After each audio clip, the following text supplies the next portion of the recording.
En noviembre de 1997, los Knights de Trenton, Nueva Jersey, se estaban preparando para su crucero anual, una tradición que habían disfrutado desde su boda 6 años antes. Julie, de 29 años, y su esposo Tim, de 40, decidieron cambiar las cosas este año.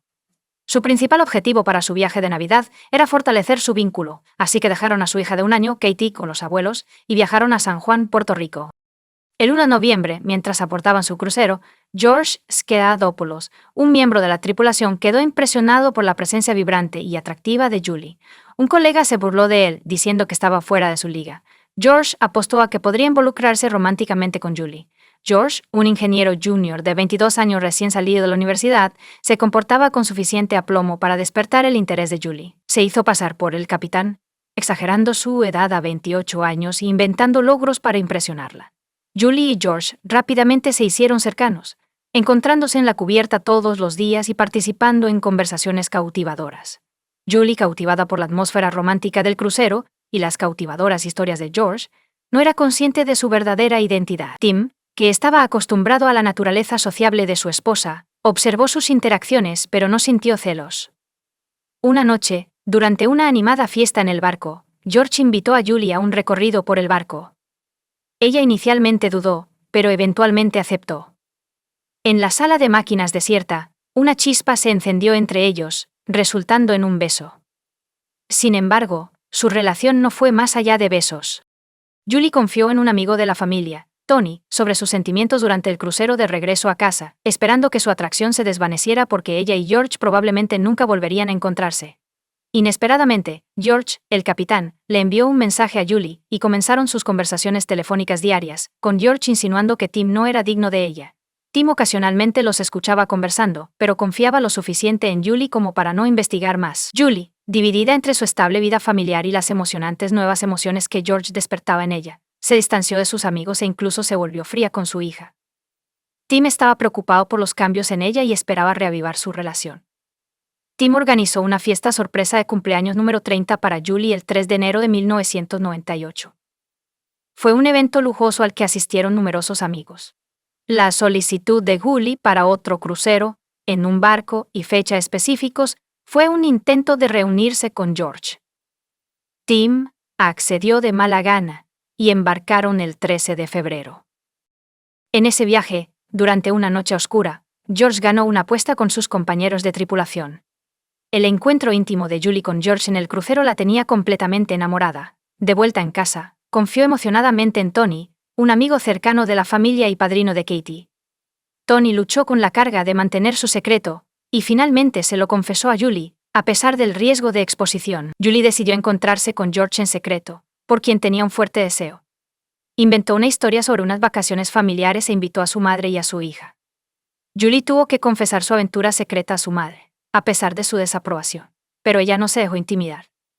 Inicialmente viajaron a Florida, pero el 26 de marzo de 1988, Julie dejó atrás a su madre y a su hija para continuar su aventura romántica con George en Puerto Rico. Cuando Julie regresó, sus conversaciones con George se volvieron casi públicas. Hablaban constantemente por teléfono y enviaban arriesgadas cartas de amor por correo electrónico. Julie incluso grabó videos mostrando su vida para George, todo mientras vivía y gastaba dinero con su esposo Tim. También volvió a salir de fiesta y a beber. Tim no pudo evitar notar los cambios en su dinámica familiar y sugirió que consultaran a un consejero matrimonial. Julie anunció su deseo de divorciarse durante su primera sesión, después de 7 años de matrimonio, lo cual Tim se opuso porque sus intereses comerciales compartidos estaban generando ingresos significativos. Julie sabía que necesitaba dinero para su plan de mudarse a Grecia con su hija y comenzar una nueva vida con su amante, quien tenía programado cumplir un servicio militar obligatorio de 20 meses allí. Julie intentó ayudarlo a huir y conseguir una visa para pero no tenía suficiente dinero para su nuevo novio. Julie comenzó un régimen de ejercicios, pero tuvo problemas para dormir y tuvo que tomar pastillas para dormir fuertes. Durante su turbulencia emocional, comenzó a tomar antidepresivos. Cuando George se enteró de esto, se enfureció y le prohibió usarlos. Julie perdió alrededor de 10 kilogramos con la intención de volver a modelar para ganar dinero, pero George, a diferencia de Tim, era extremadamente celoso y se opuso a la idea, obligando a Julie a abandonar sus planes. Casi todos, incluida Cheryl, quien alguna vez ayudó a Julie a entrar en la industria del modelaje, desaprobaban su relación con el hombre griego. Habían seguido las vidas de Julie y Tim desde que se conocieron en una fiesta exclusiva de un club náutico. En julio de 1989, Tim, su compañero 11 años mayor, era un empresario exitoso con su propia empresa y un nuevo yate. Fundó su empresa de diseño paisajístico a principios de la década de 1980, que creció junto con el auge del mercado inmobiliario estadounidense. Inicialmente su relación prosperó, pero los celos de Julie se hicieron evidentes cuando Tim la esperó en un bar con otra mujer. Cuando Julie llegó, agredió a Tim, dejándole un moretón en la cara y atacando a la mujer. Resultó que ella era la secretaria del socio comercial de Tim desde hacía mucho tiempo. El conflicto se resolvió en ese momento. Tim se quedó sorprendido un día cuando llegó a su oficina y encontró a Julie sentada en el escritorio de su secretaria, sonriendo encantadoramente. Anunció que la antigua empleada ya no trabajaría allí, asumiendo efectivamente el trabajo de su novio y dejándolo con pocas opciones más que aceptar a su nueva asistente. Esto le permitió trabajar desde casa, dándole más flexibilidad financiera. Julie siempre había querido ser modelo. Un día vio un anuncio de un concurso de belleza en el periódico y decidió participar, confiada en que ganaría y apoyada por su amoroso compañero Tim. Compilaron las mejores fotos de Julie y las enviaron a la revista que organizaba el concurso. Sin embargo, los editores utilizaron un engaño para obtener fotos gratis para su sección de hombres en la parte trasera de la revista. Julie esperaba con ansias la respuesta de los editores al concurso, pero nunca llegó. Decidida, fue a la oficina de la revista y confrontó al editor sobre su premio. Aceptó sus fotografías y prometió incluirlas en el próximo número.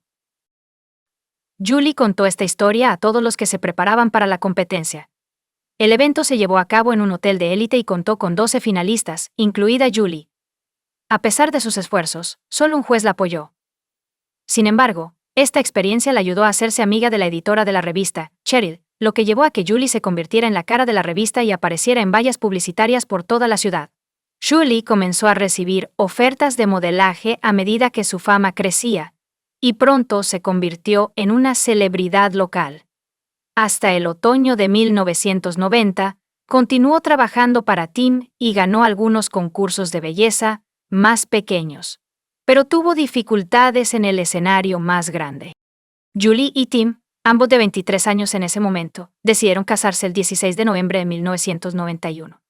La pareja llevaba una vida activa, sin ninguna restricción. La carrera de modelaje de Julie estaba prosperando en 1997, aumentando sus ingresos. Ella comenzó a aparecer en televisión, pero pronto comenzó a abusar del alcohol. Su matrimonio tuvo altibajos, pero en general eran compatibles y cariñosos. Tim quería hijos, y estaban lo suficientemente seguros financieramente. Julie se negó a poner en riesgo su carrera de modelo para mantener a un niño.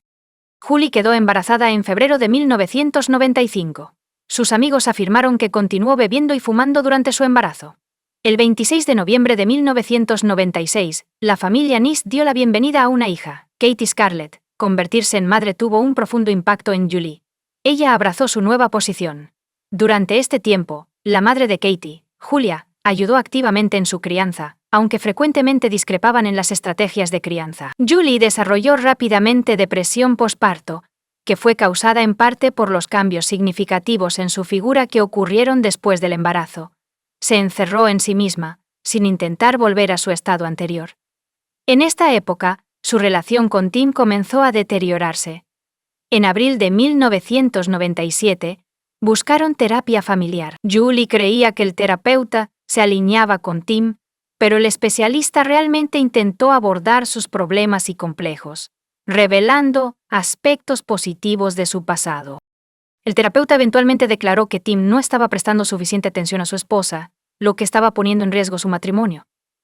Julie, que se sentía sola, comenzó a pasar más tiempo con sus amigos y frecuentemente regresaba a casa intoxicada. Tim decidió llevar a Julie en un crucero durante este difícil momento, siguiendo el consejo del terapeuta familiar, con la esperanza de reavivar la calidez y la pasión en su relación. Sin embargo, sus esperanzas se desvanecieron cuando la nueva pasión de Julie por otro hombre causó estragos en su vida familiar y en su propio bienestar, como resultado de su aventura secreta. La condición mental de Julie empeoró. Julie se negó a dejar entrar a Tim en su habitación un día, impidiéndole acceder a documentos importantes de negocios. La situación se volvió tan grave que tuvo que llamar a la policía, y a pesar de la resistencia activa de Julie, Tim pudo conseguir lo que necesitaba: Julie se volvió paranoica, creyendo que Tim había contratado a un detective privado para seguirla. La atmósfera del hogar se volvió tensa, y estaba claro que el divorcio era inevitable. A mediados del verano, George y Julie se conocieron en los Estados Unidos y se comprometieron en secreto. Julie no ocultó su deseo de mudarse a Grecia, lo cual planeaba hacer el año siguiente. Alrededor de esta época, Tim descubrió facturas telefónicas internacionales que oscilaban entre $6.00 y $7.00 por mes. Eventualmente se dio cuenta de que su esposa estaba teniendo una aventura con el ingeniero del crucero, y se comunicaba con él a sus espaldas. Tim estaba furioso y decidió divorciarse de Julie, ansioso por cortar todos los lazos con ella. Julie intentó limitar el acceso de Tim a su hija en respuesta, esperando obtener la custodia total para que él pudiera mudarse libremente a otro país, pero Tim se negó mientras la pareja intentaba resolver sus diferencias. El nuevo amante de Julie, George, anunció que había dejado su trabajo y la visitaría en Nueva Jersey. Las constantes discusiones y conflictos de Julie con Tim le causaron la caída del cabello, pero ella lo culpaba de estar separada de George. También sentía envidia de las interacciones de George con otras mujeres, y requería contacto constante con él. Cuando George llegó a Nueva Jersey, su relación se sumió en el caos. Él estaba constantemente preguntando sobre dinero y persuadiéndola para que gastara más, obligando a Julie a pedirle dinero a Tim, lo que limitaba aún más su interacción con su hija, lo que irritaba a Tim. George mentía frecuentemente sobre su situación financiera, y era sorprendente lo poco notable que parecía, lo que hacía que la obsesión de Julie por él fuera aún más extraña.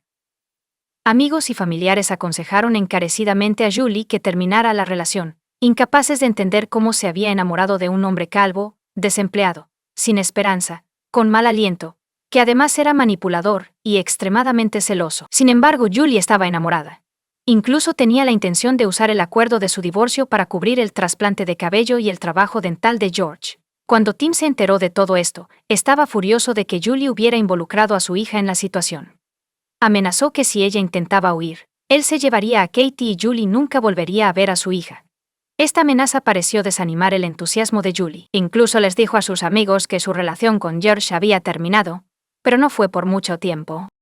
En unas pocas semanas, ella y George viajaron a Grecia para poner a prueba su relación, conocieron a sus padres y Julie disfrutó mucho del fin de semana, a pesar de tener que ocultar su estado civil, la existencia de su hija y su carrera como modelo debido a las creencias religiosas de los padres de George. Julie soñaba con completar su divorcio y comenzar una nueva vida con George. El 6 de diciembre, recibió el decreto de divorcio y estaba lista para dejar la casa que compartía con Tim. Abandonó a Katie y se registró en un hotel, donde consumió grandes cantidades de drogas.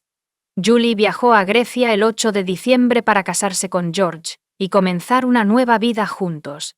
George rápidamente la convenció de abrir una cuenta bancaria conjunta, citando su limitado conocimiento del idioma griego. Julie, cegada por el amor, depositó $80.00 en la cuenta, dándole a George $188.00 adicionales en efectivo para gastos adicionales.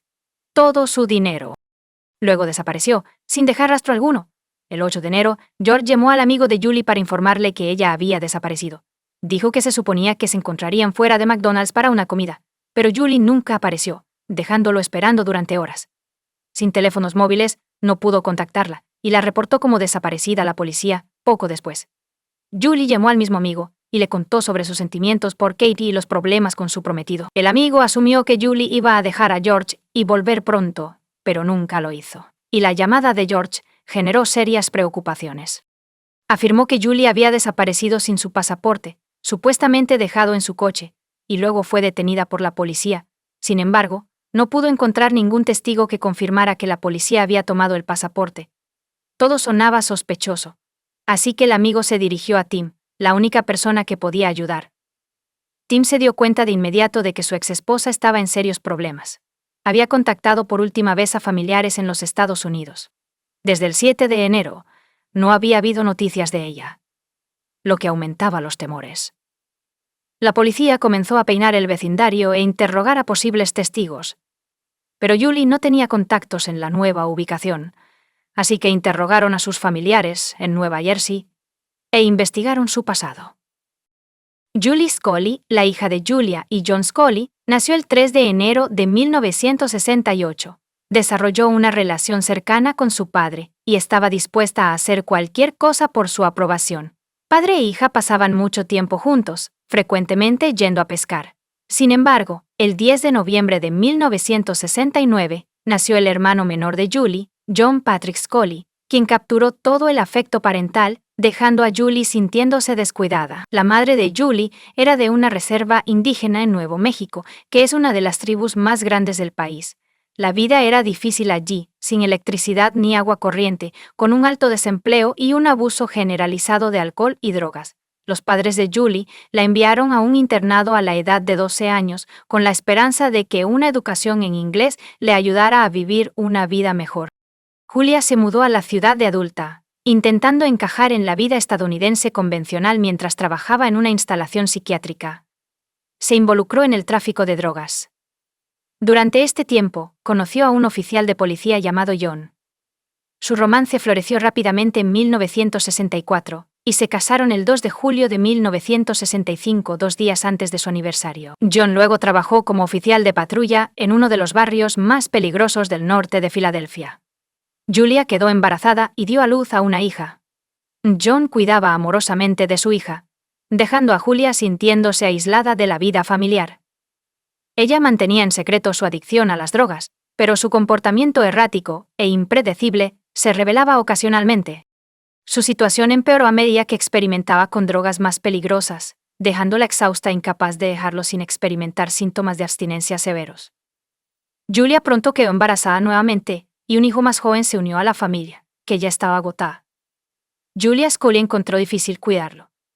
Ella se sobredosificó con pastillas para dormir en 1973, mientras sufría de depresión. John la descubrió a tiempo y llamó a la asistencia médica, salvándole la vida.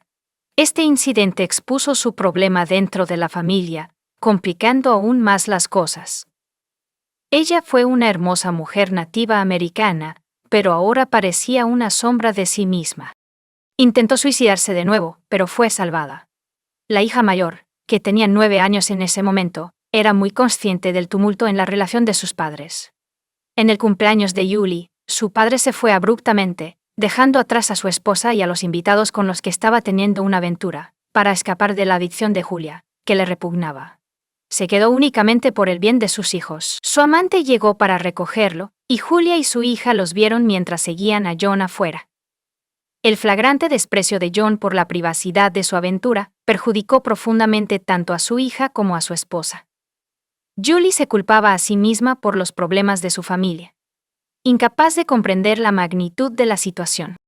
Julie, que siempre había sido una excelente estudiante, comenzó a experimentar dificultades académicas. Ganó popularidad entre sus compañeros y cayó en un mal grupo. Su asistencia y rendimiento escolar disminuyeron. Su padre vio esto y decidió transferirla a una nueva escuela en Kensington. A los 12 años, la atractivo de Julie atrajo mucha atención de los chicos. La familia Scully vivía en un vecindario problemático, lo que generaba preocupaciones en sus padres sobre su futuro y la posibilidad de que sucumbiera al abuso de sustancias como su madre. Los amigos de Julie iban a pasar la noche una tarde, pero ella desapareció de su habitación junto con ellos. Cuando su madre descubrió su ausencia, entró en pánico y llamó a la policía, quienes localizaron a los niños en el centro de Filadelfia. La relación de Julie con su madre se deterioró, resultando en frecuentes conflictos y escándalos. A pesar de su estrecha relación como policías, su espíritu rebelde también se manifestaba hacia su padre. Siempre sabía dónde y con quién estaba pasando el tiempo su hija.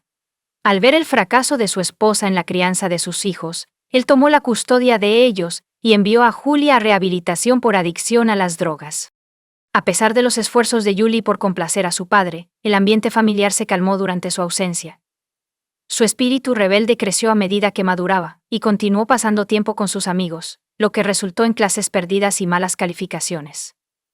Su padre, enfurecido al enterarse de esto, quedó atónito, especialmente porque Julie solo tenía 14 años. La relación cercana y cálida que alguna vez tuvieron parecía haber desaparecido. Julie expresó el deseo de abandonar la escuela, posiblemente como un grito de atención, que había comenzado a buscar en las calles.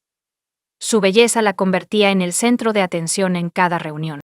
Julie obtuvo su diploma de secundaria en 1982. Sus padres querían que obtuviera una educación especializada, así que su padre, un oficial de policía, la ayudó a ingresar a una universidad de ingeniería. Le pidió al director de la universidad condiciones especiales de admisión, citando la herencia nativa americana de Julie. Sus esfuerzos dieron sus frutos y Julie fue aceptada en la universidad. Ella ya estaba llevando un estilo de vida sexual en el otoño de 1983. A pesar de sus crianzas similares, el hermano de Julie tomó un camino diferente en su 18º año. Se alistó en la Marina a los 16 años. Julie tomó la decisión de dejar la universidad aproximadamente al mismo tiempo para lograr la independencia financiera. Pronto conoció a Neil Ziegler, 6 años mayor que ella. Su relación creció rápidamente y se casaron en secreto. El padre de Julie, que inicialmente no estaba al tanto de su matrimonio, eventualmente lo apoyó, creyendo que era mejor para ella que quedarse con su madre dependiente. No obstante, el matrimonio terminó en divorcio. Julie volvió a vivir con su madre en 1988, habiendo encontrado un nuevo trabajo pero reacia a contribuir a los gastos del hogar. Su apariencia llamativa atraía la atención en todas partes, y muchos la confundían con una modelo. Julie comenzó gradualmente a usar su belleza para conectarse con hombres adinerados. A pesar de su confianza exterior, era vulnerable y buscaba desesperadamente el amor, pero solo encontraba relaciones efímeras. Durante una de esas reuniones sociales, conoció a su futuro esposo, Tim Nist. La madre de Julie fue a terapia durante años después de mudarse y finalmente superó su adicción.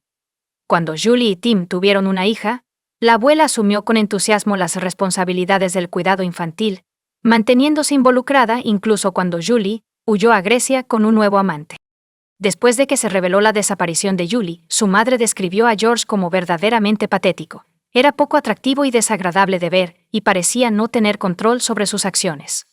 La madre de la mujer desaparecida describió cómo fue víctima de la agresión de George durante una discusión con Julie. George gritó e insultó a la mujer antes de agarrarla del cuello y empotrarla contra la pared, negándose a soltarla hasta que escuchó amenazas de intervención policial. Julie intentó terminar su relación y llamó a la policía después del ataque, lo que resultó en la expulsión de George del país. A pesar de esto, pronto se unió a él en Grecia. Ella defendió activamente a su amante, incluso aceptando la culpa por el asalto. La madre de Julie sospechaba que George estaba involucrado en la desaparición de su hija. Tras la desaparición de Julie, George continuó participando activamente en la búsqueda.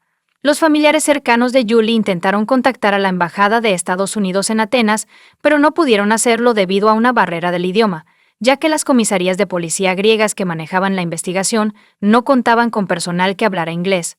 El FBI de los Estados Unidos se unió a la investigación. En este punto, se reveló que George había estado llevando el pasaporte de Julie todo el tiempo. Inicialmente afirmó haberlo encontrado, pero después de enterarse de la implicación del FBI, cambió su historia a una de robo. Su comportamiento se volvió más sospechoso. Intentó retirar fondos de su cuenta conjunta, pero no pudo hacerlo.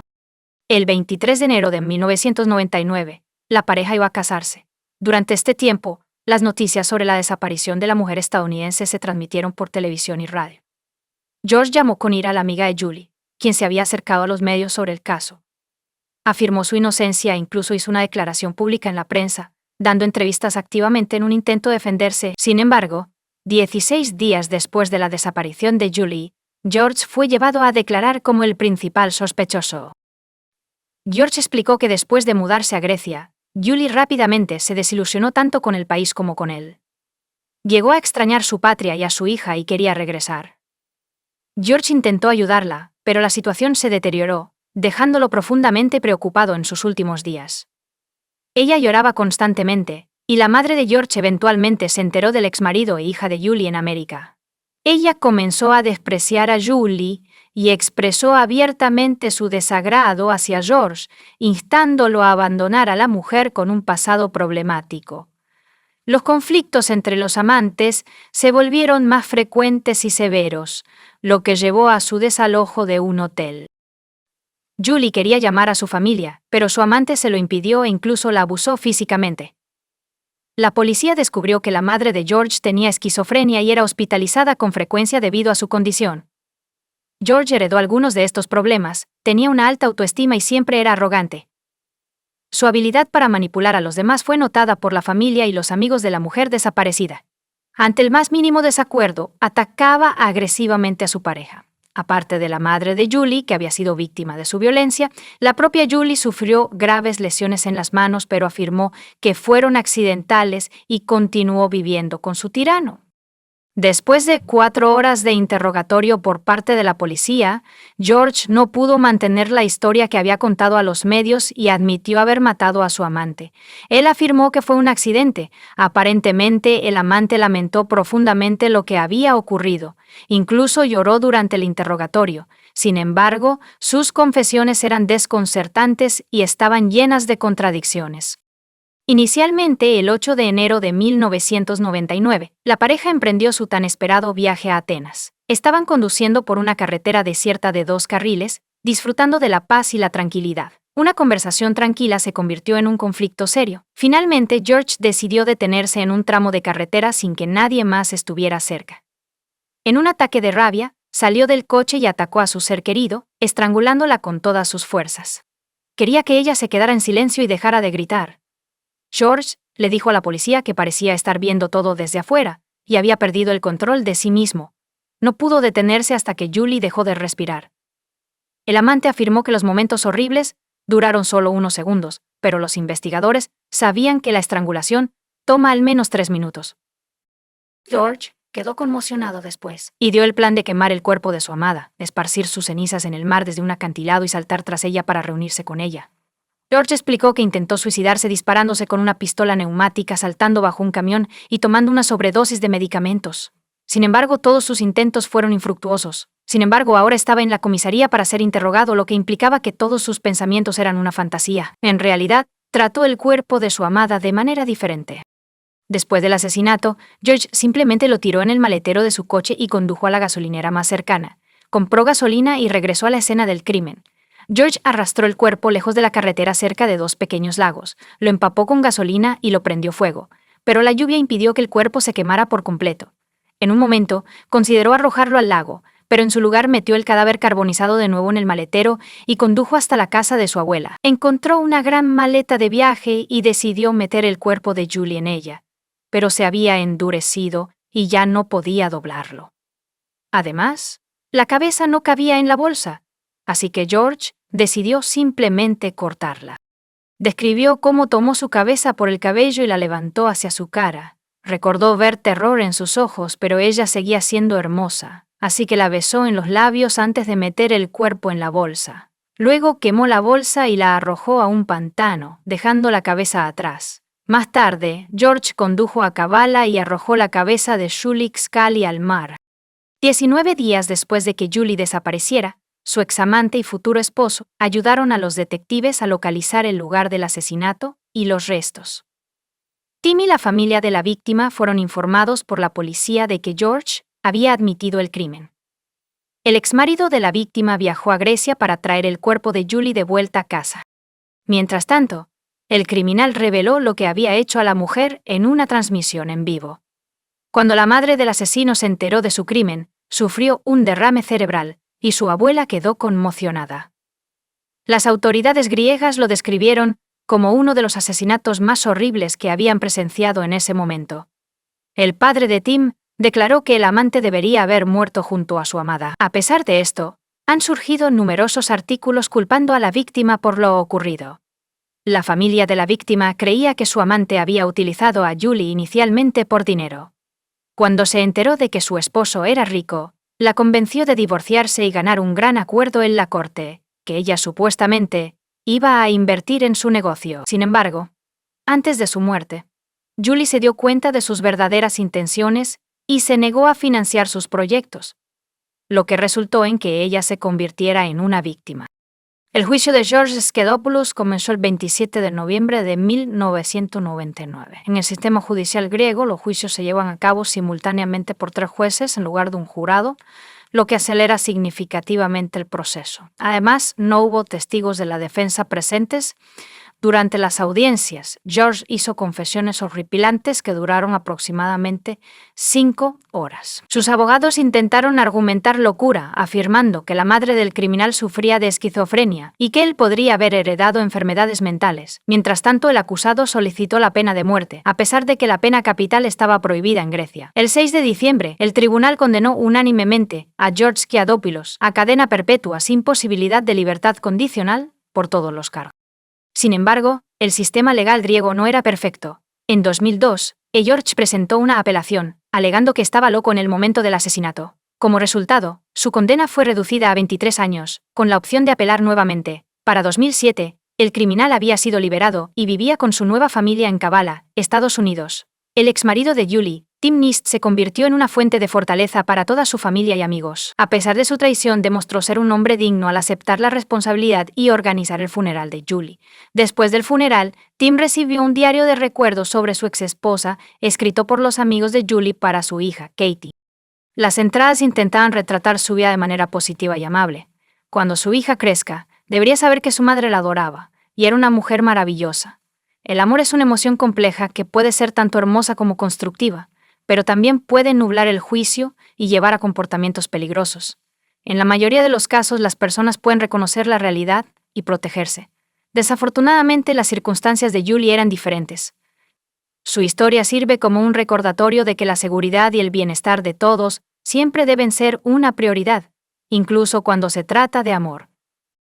Comparte tu opinión con nosotros en los comentarios y suscríbete al canal para más.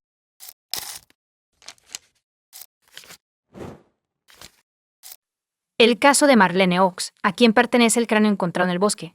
Un crimen se considera perfecto cuando su objetivo principal se cumple y el perpetrador no es castigado ni siquiera sospechado. Sin embargo, con el avance de la tecnología y los enfoques científicos, cada vez es más difícil cometer un acto así. Además, incluso los viejos casos no resueltos que parecían perfectos en el pasado, ahora se están resolviendo con éxito décadas después. En 1980, un mecánico llamado William Bill Mayor creía haber cometido el crimen perfecto que nunca podría resolverse. Difícilmente un hombre podría haber predicho que más de 2 décadas después aún tendría que enfrentar juicio y recibir una merecida sentencia. Y la nueva investigación fue iniciada por su propia hija, a quien había privado de una madre en su temprana infancia. Ahora echemos un vistazo más de cerca a toda la historia. Desmenuzar este crimen perfecto y su inminente castigo. Para ser justos, cabe señalar que este caso de alto perfil y muy cruel de la desaparición de una joven madre, Marlene Oaks, podría haberse resuelto ya en la década de 1980 porque la propia víctima, que tenía una premonición de su muerte inminente, dejó muchas pistas para la policía que por alguna razón, las fuerzas del orden no prestaron atención. Marlene Oaks, los primeros años. Helen Marlene Oaks nació el 7 de diciembre de 1954 en el pequeño pueblo de Martinsville, Virginia, y fue la del medio de 3 hijos de Lorraine y William Oaks. Creció junto a un hermano mayor y una hermana menor. Su familia vivía modestamente, pero los padres siempre intentaron proveer para sus hijos y criarlos para que fueran personas dignas. La heroína de la infancia de hoy prefería que la llamaran por su segundo nombre, Marlene, que prefería sobre Helen. Era pequeña y adorable, rubia con ojos marrones y una sonrisa encantadora, por lo que no era de extrañar que atrajera mucha atención desde una edad temprana. A los 16 años, apenas salida de la escuela, la chica, ansiosa por comenzar una vida independiente y escapar del cuidado parental, se apresuró a contraer matrimonio. Su elegido era un hombre llamado William Mayor, que era 10 años mayor que ella, pero los dos estaban enamorados. El elegido, que trabajaba como mecánico de automóviles y le parecía a la chica un hombre serio y confiable, no se preocupaba por la diferencia de edad. Vida familiar infeliz. Poco después de legalizar oficialmente su relación, la pareja se mudó a un parque de casas rodantes en las afueras de Verona, un pequeño pueblo rural en el condado de Boone, Kentucky. En 1972, la pareja tuvo su primer heredero común, un hijo, al que llamaron Donald. Marlene solo tenía 17 años en ese momento, y su esposo ya tenía 27. 4 años después, la pareja dio la bienvenida a una hija menor, Lana. La pareja siguió viviendo en un pequeño remolque en el terreno del parque de casas móviles. Marlene era ama de casa, criaba a sus hijos y mantenía su modesta casa cómoda, mientras Bill trabajaba en una estación de servicio arreglando coches. Era hábil en su oficio y, en cierto sentido, un hombre de todos los oficios, tenía todas las oportunidades para construir una carrera exitosa y comenzar su propio negocio. Sin embargo, al hombre no le preocupaba particularmente el dinero, las esposas o incluso las necesidades de la vida, sino más bien ser el cabeza de familia. Siempre lograba ganar un poco más. Por regla general, lo gastaba todo en bebidas. Más tarde sus adicciones fueron acompañadas por el uso de sustancias ilegales. Al mismo tiempo, Bill era una persona sociable que parecía amigable y acogedora con los demás. Todas estas cualidades le resultaron extremadamente beneficiosas en el trabajo. Las personas que buscaban ayuda en su taller regresaban con frecuencia y también recomendaban a Bill a sus amigos como un especialista confiable. Sin embargo, en casa, Bill se convertía en una persona completamente diferente. Grosero, egoísta y cruel. Los antiguos sentimientos, que alguna vez habían unido sus vidas a Marlene, parecían haberse desvanecido, dejando solo malentendidos, resentimiento e irritación. La pareja discutía con frecuencia, y sus acalorados debates ocasionalmente se volvían violentos. Bill no era un esposo o padre cariñoso, y gradualmente se convirtió en un tirano doméstico, un nuevo vecino y un amante secreto. En 1978, Glenn St. Hilaire, un joven canadiense, estaba de paso por Verona cuando su camión se averió. Siguiendo el consejo de los lugareños, fue al taller de Bill Major, donde aceptó gustosamente reparar el vehículo. El extraño se dirigía de Ohio a Texas. No conocía a nadie en la zona, y el único hotel en los suburbios estaba cerrado, así que no tenía idea de dónde quedarse. Cuando Glenn se quejó con el mecánico de su situación, Bill prometió ayudarlo y rápidamente le encontró un lugar donde quedarse en un parque de casas rodantes, así como una invitación a cenar. El invitado estaba encantado con la belleza, amabilidad y simpatía de Marlene. La joven preparó una comida deliciosa con gusto e interés. La conversación parecía muy agradable y abierta. 2 semanas después, Glenn regresó a Verona para agradecer a Bill por su ayuda, y después de otro mes, decidió quedarse un tiempo. El hombre se mudó al mismo parque de casas rodantes suburbanos y comenzó a trabajar en el taller de Bill, eventualmente convirtiéndose en su subordinado. Además, el nuevo vecino se interesó en Marlene y buscó cada oportunidad para encontrarse con ella. La situación en la familia mayor ha sido volátil desde hace mucho tiempo. Los esposos solo discutían, se gritaban, se intercambiaban insultos y de vez en cuando se peleaban por Marlene. La comunicación con el amable y cortés Glenn se convirtió en un verdadero desahogo. Se hicieron cercanos y eventualmente se convirtieron en amantes. La pareja pasaba todo su tiempo libre junta, tratando de esconderse de las miradas curiosas. Sin embargo, en un tranquilo suburbio donde todos se conocen, los rumores se propagan rápidamente. Bill pronto se enteró de los rumores, pero el esposo infiel no parecía estar molesto. Además, extrañamente alentó su relación mientras parecía haber perdido interés en su joven esposa. La explicación de este comportamiento fue descubierta rápidamente, y resultó ser verdaderamente monstruosa. Resultó que Major tenía un interés poco saludable en sus propios hijos, y pronto comenzó a experimentar sus fantasías secretas. La fea verdad y el inicio del proceso de divorcio. Marlene pronto notó un comportamiento extraño e inusual en su hijo de 8 años, Donald. El niño se volvió reservado y nervioso, dormía mal y tenía miedo de estar solo con su padre. Cuando su madre decidió tener una conversación sincera con él, el niño le contó sobre las cosas horribles que su padre le hacía y le suplicó que lo protegiera. Marlene estaba horrorizada por las confesiones de su hijo, y se dio cuenta de que era imposible seguir viviendo así. Desde hacía tiempo tenía la intención de divorciarse de Bill, obtener la custodia exclusiva de los niños y mudarse con Glenn y los niños a su Virginia natal, más cerca de sus padres. Su amante también le sugirió que lo hiciera, dándole una razón legítima para acelerar el divorcio y mudarse. Marlene le contó a su esposo todo lo que había aprendido de su hijo sobre su comportamiento inaceptable. Declaró su intención de divorciarse y amenazó con denunciarlo a la policía. El escándalo rápidamente se convirtió en un forcejeo, con Bill golpeando repetidamente a su esposa en la cara. A partir de ese momento, los esposos estaban literalmente en guerra. Marlene comenzó el proceso de divorcio, pero se separó de su esposo. No podía hacerlo todavía porque quería obtener legalmente la custodia exclusiva de los niños. Su esposo la golpeaba casi todos los días, la insultaba y la amenazaba con matarla. Prometió matarla, que se aseguraría de que el cuerpo nunca fuera descubierto, y que se quedaría con los niños. La joven infeliz simplemente no sabía qué hacer. Ella mantenía en secreto un diario personal en el que registraba todo lo que Bill le decía, incluida su amenaza de matarla y borrar sus huellas. Además, mientras estaba intoxicado con alcohol, Bill describió en detalle cómo mataría a su esposa, la desmembraría y escondería los restos en varios lugares. El papel más importante que desempeñó en la ocultación del crimen fue quitar todos los dientes para que el cuerpo no pudiera ser identificado por los registros dentales. Vale la pena señalar que todas estas cosas terribles, tanto mayores como menores, fueron descritas no solo por su esposa, sino también por algunos de sus amigos, quienes no lo tomaron en serio. Mientras tanto, la situación empeoraba y los vecinos del parque de casas rodantes se convirtieron en testigos diarios del tumultuoso conflicto marital.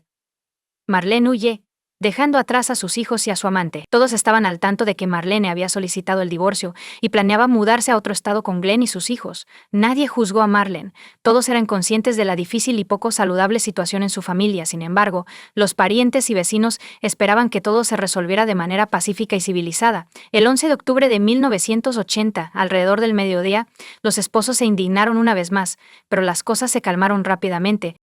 Hacia el anochecer, un agitado y enojado Bill llevó a los niños a uno de los remolques cercanos y llamó a la puerta. Explicó que su esposa había huido con su amante, dejando atrás a su hijo e hija, y le pidió que cuidara de los niños hasta mañana mientras él buscaba a Marlene y la traía a casa. Los vecinos acordaron albergar a los niños por la noche, y asumieron que la joven había huido con Glenn, pero no podían entender cómo una madre amorosa y cariñosa podía abandonar a sus adorados hijos. ¿Cuál fue la reacción de todos cuando Glenn salió de su remolque por la mañana? Y cuando le preguntaron sobre la fuga, simplemente miró a los que lo rodeaban, incomprensiblemente. No había visto a su amada desde ayer, y no sabía que ella había desaparecido en algún lugar. Entonces Glenn fue a ver a Bill para aclarar la situación, pero el esposo enfurecido solo gritó que su esposa había encontrado otro amante y había perdido la cabeza. Glenn, por otro lado, no creía sus palabras, porque sabía con certeza que no había ningún otro hombre al lado de Marlene. Y ella nunca abandonaría a los niños. Un día después, el mayor fue a la policía, donde informó sobre la desaparición de su esposa y dio su versión de los hechos. También declaró que su coche familiar había desaparecido, lo que daba credibilidad a la teoría de la fuga. Sin embargo, la policía encontró toda la historia extraña. Tuvieron la impresión de que Bill se lo estaba inventando sobre la marcha, contradiciéndose ocasionalmente y confundiéndose con preguntas simples de aclaración. Busca a la mujer desaparecida. Interrogatorio de testigos. La policía decidió comenzar su investigación sobre este caso, encuestando a los vecinos y familiares de la pareja, así como investigando las circunstancias que rodean la desaparición de la joven. Todos coincidieron en la difícil relación entre los esposos, pero afirmaron que Marlene nunca habría abandonado a Donald y Lana porque los amaba más que a su propia vida. También estaban aquellos que escucharon las espeluznantes historias de Bill sobre asesinar a su esposa y deshacerse de su cuerpo. Esto resultó en la detención e interrogatorio del hombre, pero él afirmó que solo era una charla de borracho y que no tenía intención de hacerle daño. La siguiente rareza fue que una búsqueda en la casa encontró el pasaporte de la mujer desaparecida, su billetera con dinero en efectivo, su licencia de conducir y todas sus pertenencias personales. Parecía que simplemente se había subido a un coche y se había ido sin sus pertenencias, dinero o documentos. ¿Pero a dónde vas? Los familiares de Marlene no pudieron responder a esta pregunta, pero su hermana mencionó durante su última inquietante conversación telefónica que Ox tenía miedo por su vida, y llevaba un diario en el que registraba todo lo que le sucedía. Los detectives estaban ansiosos por saber más sobre el diario, pero cuando registraron la caravana, no encontraron la caravana. Unos días después, Glenn llegó a la comisaría con el diario. Explicó que Marlene le había dejado notas para que las guardara en caso de que le pasara algo, o desapareciera sin dejar rastro. Cuando la mujer desapareció, esperó unos días antes de llevar el cuaderno a la estación, dándose cuenta de que era poco probable que regresara. Las páginas contenían algunas entradas verdaderamente horripilantes, como palizas, humillaciones y amenazas. También había un relato detallado de cómo Bill prometió matar a su esposa. Marlene también mencionó el interés poco saludable del esposo por los niños. En este sentido, se decidió hablar con el hijo de Marlene, pero no proporcionó ninguna información útil, no respondió a ninguna pregunta y simplemente pidió que lo dejaran ir a casa. Por alguna razón, los detectives ignoraron el hecho de que el niño estaba asustado e incapaz de responder a las preguntas con sinceridad. El padre de Donald lo había entrevistado antes, y él tenía miedo de decir algo innecesario, por temor a enojar a sus padres. Decidieron no traumatizar a la pequeña Lana de 4 años y no la interrogaron. Durante las siguientes semanas, los oficiales de policía buscaron en el vecindario cualquier pista o indicio. Marlene y su coche eran buscados en todo el estado, pero ambos parecían haber desaparecido. No había razón para pensar que estuviera muerta o asesinada. La investigación ha llegado a un callejón sin salida. La mudanza parece una fuga. A pesar de que los familiares y vecinos testificaron en contra de Bill, y el propio hombre fue convocado repetidamente para ser interrogado, nunca se encontró una razón para su arresto. No se encontró ningún cuerpo ni evidencia concluyente de que Marlene hubiera sido gravemente herida, y ella seguía desaparecida. Major comenzó a vender rápidamente su propiedad, explicando que se está mudando más cerca de sus padres porque le resultaba difícil manejar a 2 niños tras la fuga de su esposa. Entre otras cosas, vendió sus armas, que incluían un rifle, una escopeta y varias pistolas. Su extraño comportamiento se parecía más a una fuga ordinaria para los niños que a una preparación para mudarse. Bill seguía diciéndoles que su madre nunca los había querido y por eso los había abandonado. Afirmó que Marlene era alcohólica y que tenía numerosos amantes que eran más importantes para ella que su propia familia. Bill trabajó duro para volver a su hijo e hija contra su propia madre, intentando hacer que despreciaran a la persona que más amaban. Cabe destacar que lo hizo bastante bien porque Donald y Lana eran aún jóvenes y confiaban ciegamente en su padre. Pronto, Bill y sus hijos se mudaron a Rhode Island, donde vivían sus padres. Compraron un remolque y se establecieron allí durante muchos años. Sin embargo, con la desaparición de Marlene, las vidas de Donald y Lana comenzaron a descender en picada. Su padre los golpeaba brutalmente, los abusaba, los humillaba y hacía cosas aún peores. Inicialmente, estas torturas estaban dirigidas principalmente hacia Donald. Sin embargo, a medida que Lana crecía, el amargo destino no la perdonó. Aproximadamente un año después, el hombre conoció a una nueva amante llamada Pauline y comenzaron a vivir juntos, pero no pudieron casarse legalmente porque el mayor seguía casado con la desaparecida Marlene. No obstante, la pareja tuvo un hijo juntos y durante un tiempo la familia llevó una vida tranquila, hasta que un día Pauline no vio lo que Bill estaba haciendo con su propio hijo. Ella inmediatamente fue a la policía y les contó todo, luego se fue con su hijo. Bill fue finalmente arrestado, y sus hijos fueron a vivir con sus abuelos maternos en Virginia. Un descubrimiento espeluznante en el bosque. Alrededor de 1 año y medio después de la misteriosa desaparición de Marlene, un cazador descubrió una vista aterradora en una zona boscosa, cerca de un parque de casas rodantes en Verona. Notó que su perro había comenzado a cavar en el suelo, revelando lo que parecía ser un fragmento de un cráneo humano. El hombre lo reportó de inmediato a la policía, y los expertos que llegaron confirmaron sus sospechas. Era, de hecho, un cráneo gravemente dañado. Los restos descubiertos fueron enviados de inmediato a expertos forenses para un examen exhaustivo, y las conclusiones de los expertos fueron extremadamente aterradoras. El cráneo carecía de la mandíbula inferior y no tenía dientes. Había 2 orificios de bala, y los disparos se realizaron a quemarropa. Los expertos también descubrieron marcas de corte de un cuchillo grande o un hacha en los huesos, lo que indica que la cabeza probablemente fue separada del cuerpo. Era imposible decir con certeza a quién pertenecía este cráneo. Pero basándose en el tamaño y la condición de los huesos, se asumió que era una joven menor de 30 años. La historia de la desaparición de Marlene vino a la mente de inmediato. Toda el área dentro de un radio de varios kilómetros fue minuciosamente registrada, pero no se encontraron otros restos ni pertenencias, por lo que el descubrimiento fue denominado Jane Doe, que significa desconocida, y la búsqueda se detuvo. Una nueva investigación, 20 años después. Cuando Donald y Lana se mudaron a la casa de sus abuelos, sus vidas mejoraron gradualmente.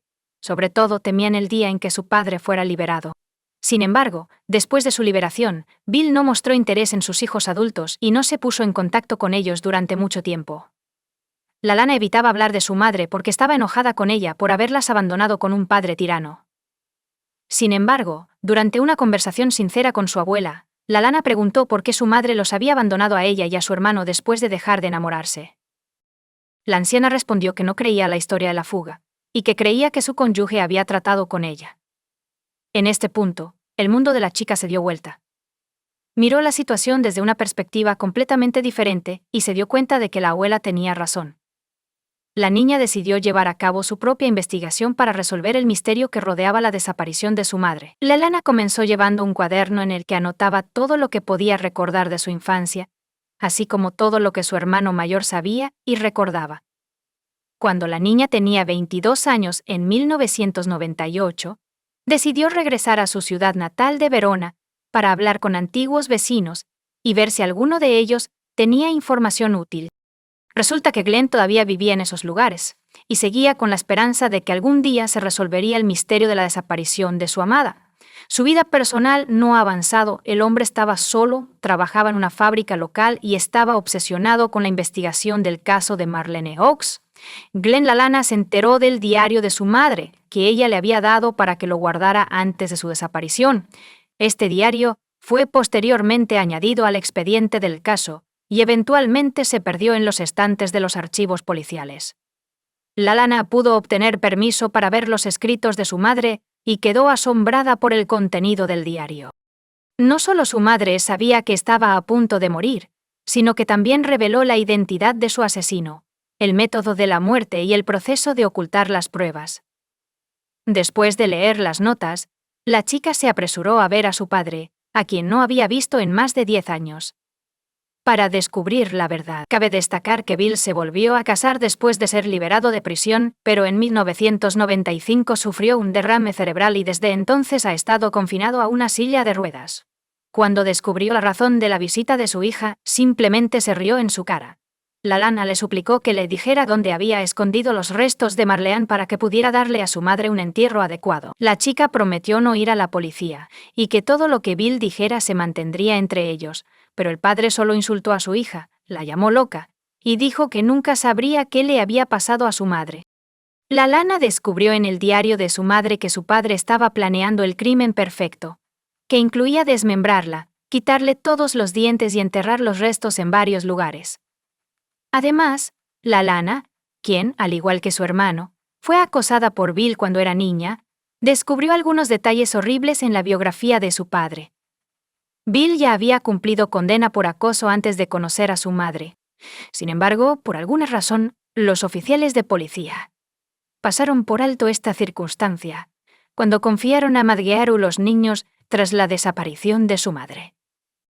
En 2002, décadas después de la desaparición de Marlene, su hija inició una nueva investigación sobre el caso, proporcionando todas las pruebas que había recopilado por su cuenta. Lalana y su hermano fueron entrevistados de nuevo, y esta vez describieron todo lo que su padre les había hecho, siendo las golpizas lo menos preocupante para ellos. Al mismo tiempo, Lalana se enteró de un fragmento de cráneo no identificado, sin dientes ni mandíbula inferior, descubierto en el bosque cercano 1 año y medio después de la desaparición de su madre. Ella comenzó a insistir en la prueba de ADN, pero el procedimiento era prohibitivamente caro en ese momento, y las agencias gubernamentales se negaron a pagarlo. Sin embargo, Lalana no se rindió y organizó un fondo para pagar el procedimiento. Familiares, vecinos y ciudadanos preocupados contribuyeron, y para principios de 2001, Lalana había recaudado suficientes fondos para completar el proceso de identificación. El análisis determinó el parentesco de la niña con los restos previamente no identificados y confirmó que el fragmento de cráneo descubierto pertenecía a la desaparecida Marlene Oaks. Entonces, ya habiendo recibido los resultados del examen, Lalana fue a ver a su abuelo paterno para hablar con él y ver si sabía algo.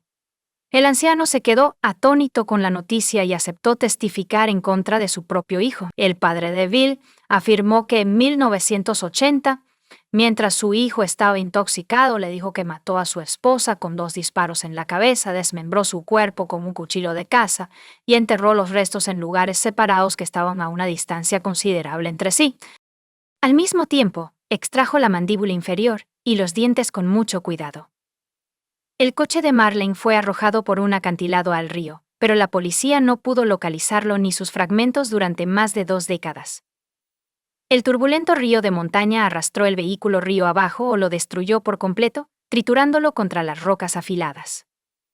Un juicio y un veredicto justo, independientemente de las nuevas circunstancias y pruebas descubiertas, aún no había causa probable para arrestar a Bill.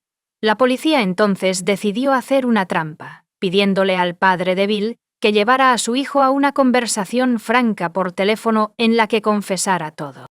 El truco funcionó. Y cuando el mayor se enteró de que su hija quería reanudar la investigación, le dijo que no tendría éxito porque la había escondido de manera segura todos los fragmentos del cuerpo de su esposa, su coche y el instrumento del crimen. Las palabras de Bill se convirtieron en la razón de su arresto, ya que confesó todo. El hombre fue arrestado en julio de 2001 después de escuchar una grabación de la conversación telefónica y enterarse de la identificación del cráneo. Admitió lo que había hecho. Sin embargo, él culpó de todo a su difunta esposa, afirmando que ella lo llevó a escándalos, engaños y amenazas de quitarle a sus hijos y evitar que los viera.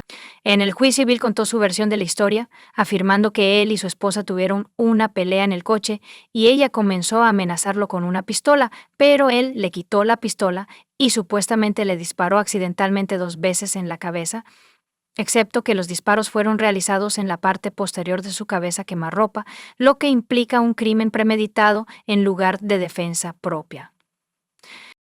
El juicio de Bill no comenzó hasta el verano de 2003, 23 años después del crimen. El acusado de 59 años llegó a la audiencia en silla de ruedas. Él mismo se mantuvo tranquilo y confiado en que podría evitar el castigo. El abogado que contrató insistió en que este crimen fue cometido en defensa propia, y que las acusaciones de acoso de Lana y Donald eran falsas. A pesar de los mejores esfuerzos de la defensa, el tribunal condenó a Major por el asesinato brutal y premeditado de Marlene Oaks. El hombre se sorprendió al enterarse de que había sido condenado a cadena perpetua. En diciembre de 2016, Bill intentó solicitar la libertad condicional pero se le negó. Un año después, murió en prisión debido a un segundo derrame cerebral. Comparte tu opinión con nosotros en los comentarios y suscríbete al canal para más.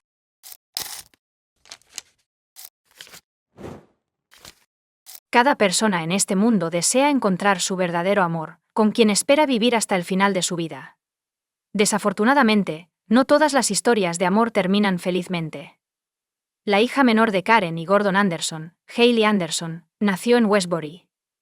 Después de graduarse de la escuela secundaria, estudió enfermería en el centro médico de la Universidad de Binghamton. Hailey trabajó a tiempo parcial en una cafetería durante los primeros 3 años de sus estudios, antes de conseguir un puesto en el departamento de emergencias de un hospital de Long Island. Hailey siempre ha querido trabajar en un hospital para ayudar a las personas que son descritas como fuertes, independientes, amables y siempre sonrientes. Hailey tenía un gran número de amigos, era fan de la subcultura hippie, creyendo que la juventud debía pasarse disfrutando del entretenimiento y desarrollando relaciones abiertas. Hailey y sus compañeros de cuarto pasaron las últimas horas del jueves 8 de marzo de 2018 jugando a juegos de mesa y bebiendo.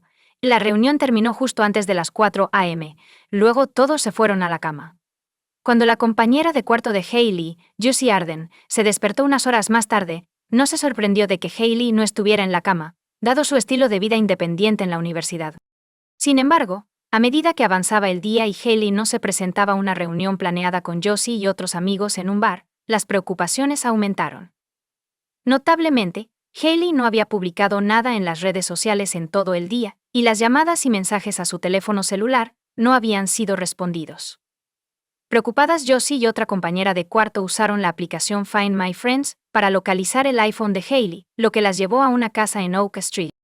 Esta era la casa de Orlando III, otro estudiante de enfermería que tuvo una breve relación intermitente con Hailey que duró poco más de un año. Orlando, un nativo de Miami con raíces nicaragüenses, era conocido por su diligencia académica durante la semana y por salir de fiesta con Sean los fines de semana. Josie, junto con su compañera de cuarto, Michelle Tobeli, fue a Oak Street para averiguar dónde estaba Hailey. Más temprano ese día, la policía fue llamada a la casa de Orlando en Oak Street, después de que su hermana solicitara un chequeo de bienestar, en respuesta a un mensaje de texto angustiante que recibió de él.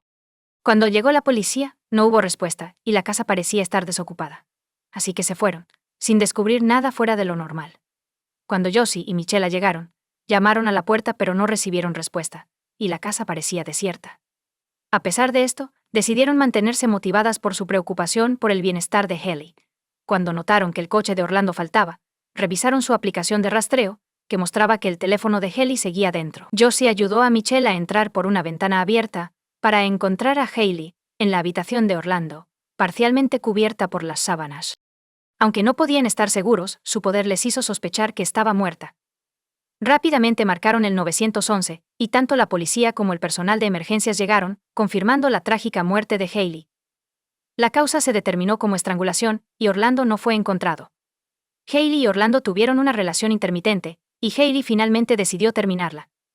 Mientras ella deseaba mantener una amistad, Orlando quería una relación más seria. Durante aproximadamente un año, Orlando buscó una relación seria, la cual Hailey no correspondió, prefiriendo no comprometerse durante sus años universitarios. La investigación reveló un incidente preocupante 6 meses antes del trágico descubrimiento de Hailey. Se vio a Orlando gritando a Hailey durante una fiesta el 15 de septiembre de 2017, después de enterarse de que se había reconciliado con su exnovio Kevin Ocampo. Descontento con este desarrollo, Orlando insistió en una relación exclusiva, a lo que Hailey se negó, expresando su deseo de seguir siendo amigos. Kevin pasó la noche en el apartamento de Hailey la mañana siguiente. Cuando se fue, descubrió que los neumáticos del coche de Hailey habían sido pinchados. Cuando Hailey informó del incidente a la policía, Orlando negó cualquier participación. Dado que los daños superaron los $600.00, se pueden presentar cargos de delito grave, para evitar que Orlando sufra graves consecuencias. Hailey decidió no presentar cargos con la condición de que él pagara por los neumáticos dañados. Los amigos de Hailey le dijeron a la policía que Orlando estaba obsesionado con ella, visitando nuevamente a Eldred, pasando por su apartamento y pareciendo estar siempre pendiente de ella. A pesar de esto, Hailey mantuvo el contacto con él porque no quería que se sintiera excluido, y todavía le gustaba. A medida que la investigación profundizaba en los eventos que rodearon la noche de juegos de mesa de Hailey con amigos, el enfoque se trasladó a cómo terminó en la casa de Orlando. Las cámaras de vigilancia cerca y fuera de la casa de Orlando fueron cruciales. Según las imágenes, Hailey y Orlando entraron juntos en su casa, con Hailey pareciendo estar bien y dispuesta. Horas después se vio a Orlando salir de la casa solo, deshaciéndose de la basura y luego yendo a una farmacia cercana para comprar pastillas para dormir como Quil y melatonina antes de regresar a casa. Las imágenes siguientes mostraron a Orlando saliendo de nuevo. 7 horas después estaba descendiendo al sótano de la casa. La policía sospechaba que en este punto Orlando intentó suicidarse con ganchos y una cuerda, lo que resultó en lesiones. La presencia de sangre en el suelo del sótano apoyó esta teoría. Descubrieron lo que pensaron que era una nota de suicidio escrita en español con la traducción al inglés que decía: «Lamento profundamente esto. Nunca creí que fuera capaz de hacer esto. Padre, te veré pronto». El padre de Orlando murió hace 5 años. Creían que la nota era más que una simple nota de suicidio. Sin embargo, una confesión de las grabaciones de vigilancia mostró a Orlando saliendo de la casa más tarde con una maleta, y las autoridades rastrearon sus movimientos hasta el aeropuerto internacional JFK. Se descubrió que había abordado un vuelo a Nicaragua utilizando su doble ciudadanía, mientras su madre permanecía en el país. A pesar de su doble nacionalidad, las autoridades estadounidenses acusaron a Orlando de asesinato en segundo grado con la esperanza de iniciar los procedimientos de extradición. La extradición, por otro lado, no era obligatoria en Nicaragua debido a su ciudadanía. No obstante, Nicaragua lanzó una búsqueda masiva de Orlando y lo encontró en un hospital en la ciudad de León. Solo 5 días después de la muerte de Hailey, buscaba atención médica por las lesiones sufridas durante su intento de suicidio. El proceso de extradición fue un intercambio de 1 año entre nosotros y las autoridades nicaragüenses. Eventualmente, las autoridades nicaragüenses concluyeron que habían reunido suficientes pruebas para acusar a Orlando y proceder con el juicio. Contrario a las expectativas de Estados Unidos, el juicio tendría lugar en Nicaragua, con cargos que diferían de los de Estados Unidos. Orlando fue acusado de feminicidio, un crimen de odio en Nicaragua que implica el asesinato de una mujer debido a su género y su relación previa con el perpetrador. Las diferencias también eran evidentes en los procedimientos judiciales. En Nicaragua no había jurado. En su lugar, un juez escuchaba los argumentos tanto de la acusación como de la defensa antes de tomar una decisión. Además, Orlando no estaba obligado a presentar una declaración. Según el caso de la fiscalía, Hailey entró voluntariamente en la casa de Orlando, y él la estranguló hasta matarla poco después, posiblemente mientras ella dormía. La fiscalía argumentó que la obsesión de Orlando con Hailey había alcanzado un nivel peligroso, y que si él no podía tenerla, nadie más debería. Hipotetizaron que Orlando estranguló a Hailey por celos debido a su rechazo a una relación seria.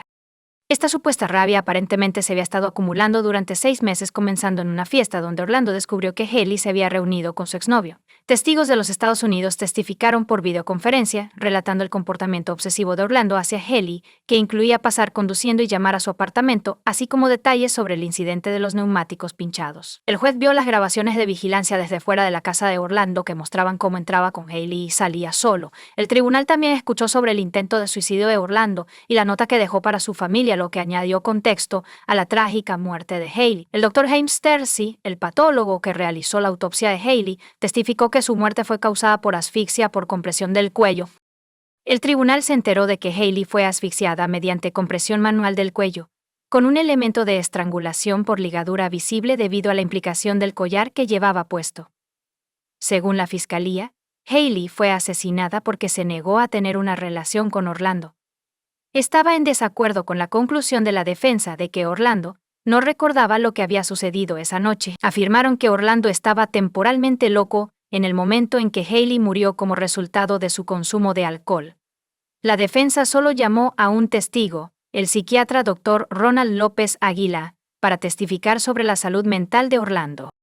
El Dr. López Aguilar informó al tribunal que Orlando afirmó no recordar el asesinato. Orlando afirmó que había bebido mucho esa noche y se despertó encontrando a Hailey muerta, sin saber lo que había sucedido.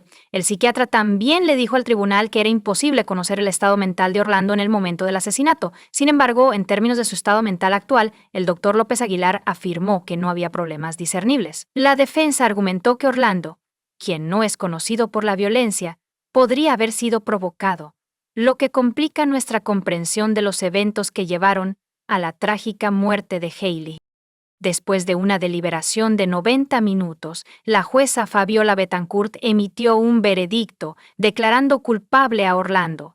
Ella declaró que las acciones de Orlando se debieron a su negativa a reconocer la autonomía de Hailey en la toma de decisiones sobre su relación. La jueza Betancourt determinó que Orlando mató a Hailey como una forma de castigo por rechazarlo. Ella condenó a Orlando a 30 años de prisión por feminicidio, enfatizando el derecho fundamental a la vida de todas las mujeres.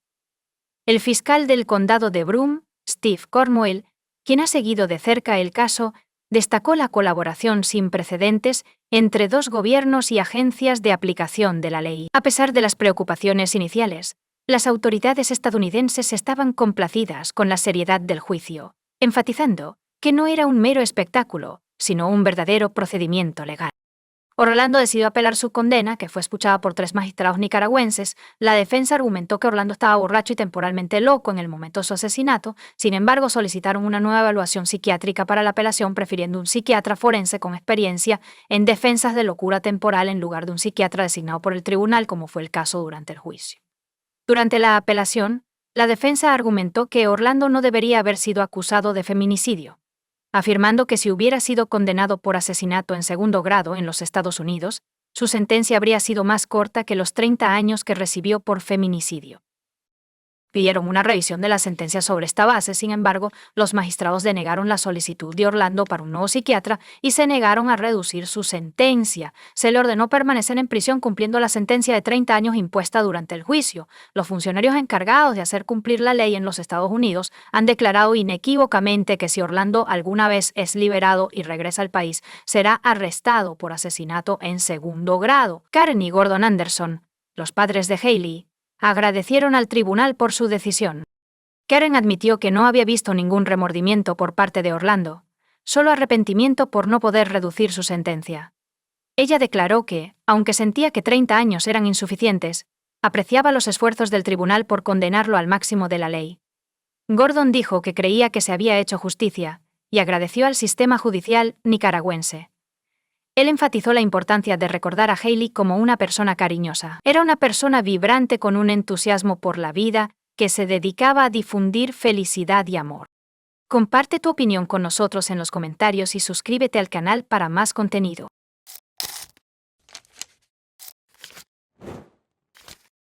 Nuestra historia comienza con Annie, una chica hermosa.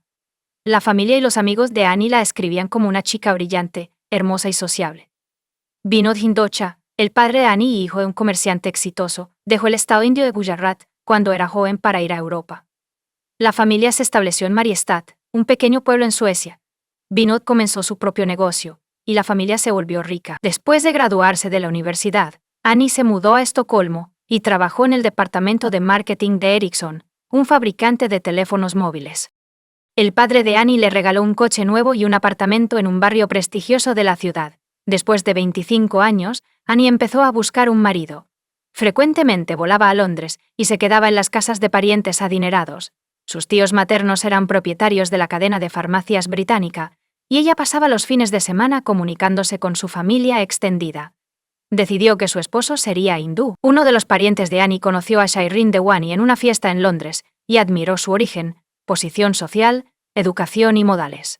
Luego organizó una reunión informal entre Sherwin y Annie en un café. A los jóvenes les gustaron, así que tuvieron su primera cita en septiembre de 2009 con Syed Dewani. Su familia, al igual que la de Annie, era Gujarati y se había mudado a Europa e Inglaterra.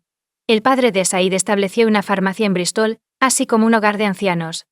Said se graduó de una escuela de élite en Bristol, estudió contabilidad en la Universidad de Manchester y luego se trasladó a Londres para trabajar en la firma contable de De La Suite. Después de un año, dejó su trabajo para ayudar a dirigir el negocio familiar. A los 33 años, ya era millonario. Después de salir juntos, decidieron mudarse y compartir un hogar en Bristol, Reino Unido. Shen elaboró sobre el atractivo instantáneo que sintió por Annie, enfatizando sus ambiciones que reflejaban las suyas propias, fomentando una anticipación entusiasta por la construcción colaborativa de su vida futura juntos. Su relación no estuvo exenta de desafíos, lo que requirió esfuerzos colaborativos para superar obstáculos que ocasionalmente llevaron a desacuerdos. Shireen reveló que tenía niveles de hormonas anormalmente bajos, lo que reducía sus posibilidades de tener hijos, y lo llevó a decidirse por la terapia de reemplazo de testosterona. A pesar de los difíciles desafíos que enfrentaron durante este tiempo, Sean cree que su vínculo se fortaleció, culminando en su decisión de proponerle matrimonio a Annie poco más de un año después de su primer encuentro. Shane organizó que Annie viajara a la romántica ciudad de París en un avión privado, donde le propuso matrimonio. Tras su respuesta afirmativa, él planeó una elaborada despedida de soltero en la vibrante ciudad de Las Vegas, ubicada en los Estados Unidos. La unión matrimonial se celebró en la opulenta ciudad de Mumbai, India, con una boda extravagante que costó aproximadamente $250,000 con 0 centavos. Como resultado, los recién casados planearon y pospusieron su luna de miel, eligiendo en su lugar pasar varias semanas en el pintoresco entorno de Ciudad del Cabo, Sudáfrica, disfrutando del lujo y la opulencia de un resort de 5 estrellas. Shireen y Annie salieron a cenar el 13 de noviembre a un hotel en Ciudad del Cabo. Otros los vieron posando para fotos en su hotel. Parecían cualquier otra pareja en su luna de miel. Se tomaban de las manos, se besaban y reían, pero su alegría no duraría. Esperaron su taxi en el hotel y luego usaron Google Maps para navegar por un barrio cerca de Ciudad del Cabo. A medianoche esa noche, un pastor angustiado solicitó asistencia. Fue detenido en Harare y le dijo a la policía que el taxi en el que viajaban había sido secuestrado. El conductor fue sacado del vehículo y 2 hombres entraron a Sri Lanka. Un ejército fue detenido a punta de pistola. Los hombres fueron liberados bajo cargos de traición, pero aún tenían a Annie, y él no tenía idea de dónde estaban durante el interrogatorio policial. Soeren relató su encuentro con Sola Tongo, un taxista. Sola supuestamente afirmó ser un guía turístico ejecutivo, lo que llevó a Sheren a buscar su ayuda con el cambio de divisas y la organización de un vuelo en helicóptero privado. Sherwin también solicitó los servicios de Sola como guía turístico local. Según la declaración de Sheren, el trío decidió hacer un tour improvisado por la zona después de cenar con Annie sin planes firmes para el resto de la noche, expresando un deseo de descubrir cómo es realmente África. Según el relato de Sheren, el momento crucial ocurrió cuando se desviaron de una autopista. Lo siguiente que recuerdo son ruidos de golpes provenientes del frente y del lado derecho del coche. Había una cacofonía de gritos en un idioma que no conocía. Como resultado, recuerdo la presencia de alguien a mi lado que me instruyó a acostarme. Esta persona empuñaba un arma de fuego. Sin embargo, la mano específica que sostenía el arma se me escapa de la memoria. La pistola fue levantada en el aire, acompañada de fervientes gritos. «Mira hacia abajo, túmbate». Me invadió el terror. Annie y yo seguimos estas instrucciones de inmediato. Annie me encontré parcialmente reclinado en la parte de atrás, mientras otra persona tomaba el control detrás del volante. Shireen dijo a las autoridades que uno de los individuos confiscó su dispositivo móvil y empuñó un arma de fuego cerca de su cabeza. El agresor le advirtió severamente contra las falsedades y amenazó con usar el arma. Simultáneamente, los peatones continuaron su camino en el coche, deteniéndose en una calle estrecha. Los perpetradores me instruyeron a salir del vehículo. Shane solicitó que Annie también pudiera salir. Sin embargo, la respuesta indicó que tenían la intención de acompañarla a una instalación de las fuerzas del orden. Shane fue advertido claramente de que el incumplimiento resultaría en disparos, obligándolo a desembarcar. Describió el incidente a la policía de la siguiente manera. Intenté abrir la puerta, pero no se abría. Mantén un registro de cuando se abre la ventana. Recuerdo caer al suelo y el coche alejándose a toda velocidad. Lo último que le dije a Annie fue que se callara y no dijera nada. Le dije esto en Gujarati después de que él se fue. Shiren declaró que no estaba al tanto de la trayectoria posterior del coche, aparte de la presencia de 2 personas reteniendo a Annie dentro. Su testimonio informó a las autoridades que solicitó ayuda golpeando puertas. Como resultado, se convocó a los agentes del orden y lo llevaron a una comisaría de policía. Un día después de estos eventos, se descubrió el vehículo, con el cuerpo sin vida de Annie, encontrado en el asiento trasero del taxi. Había recibido un disparo en el cuello. Las investigaciones policiales posteriores revelaron que el reloj de pulsera Giovanni Armani de Annie, una pulsera de oro blanco y diamante, su bolso y su teléfono móvil BlackBerry estaban desaparecidos, lo que llevó a las autoridades a creer que fueron robados durante el incidente. Los objetos robados, que incluían un reloj de pulsera, un bolso y un teléfono móvil, se estimaron en aproximadamente 90.000 rands sudafricanos o $6.089.00. La investigación luego se centró en entender la razón detrás de la decisión de los captores de liberar a Shiren, mientras retenían y eventualmente mataban a Annie. Shiren regresó al Reino Unido poco después de su muerte. La investigación avanzó rápidamente al principio, con el cuerpo sin vida de Annie descubierto solo 3 días después. Sholile Mgeni, de 26 años, fue detenido y formalmente acusado de asesinato, robo agravado y secuestro. El descubrimiento de su huella palmar en el vehículo sirvió como una pista crucial que llevó a las fuerzas del orden a su arresto. En los días siguientes, se realizaron más arrestos, incluyendo a Zola Tonga, el taxista de 31 años, y Amsiwamadoda Akuabe, de 26 años, ambos acusados de asesinato, robo agravado y secuestro. Un aviso de un informante ayudó a localizar a Amsiwamadoda.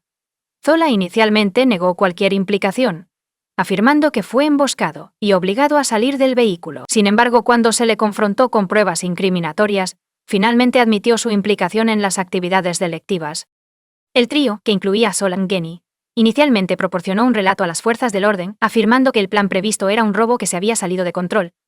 Según su historia, Annie fue disparada accidentalmente durante una lucha por su bolso. Más tarde, una cuarta persona, Monde Mbolombo, fue detenida por su papel en la orquestación del robo. Los hombres revelaron más tarde a la policía que Shiren Dewani también estaba involucrada en el crimen.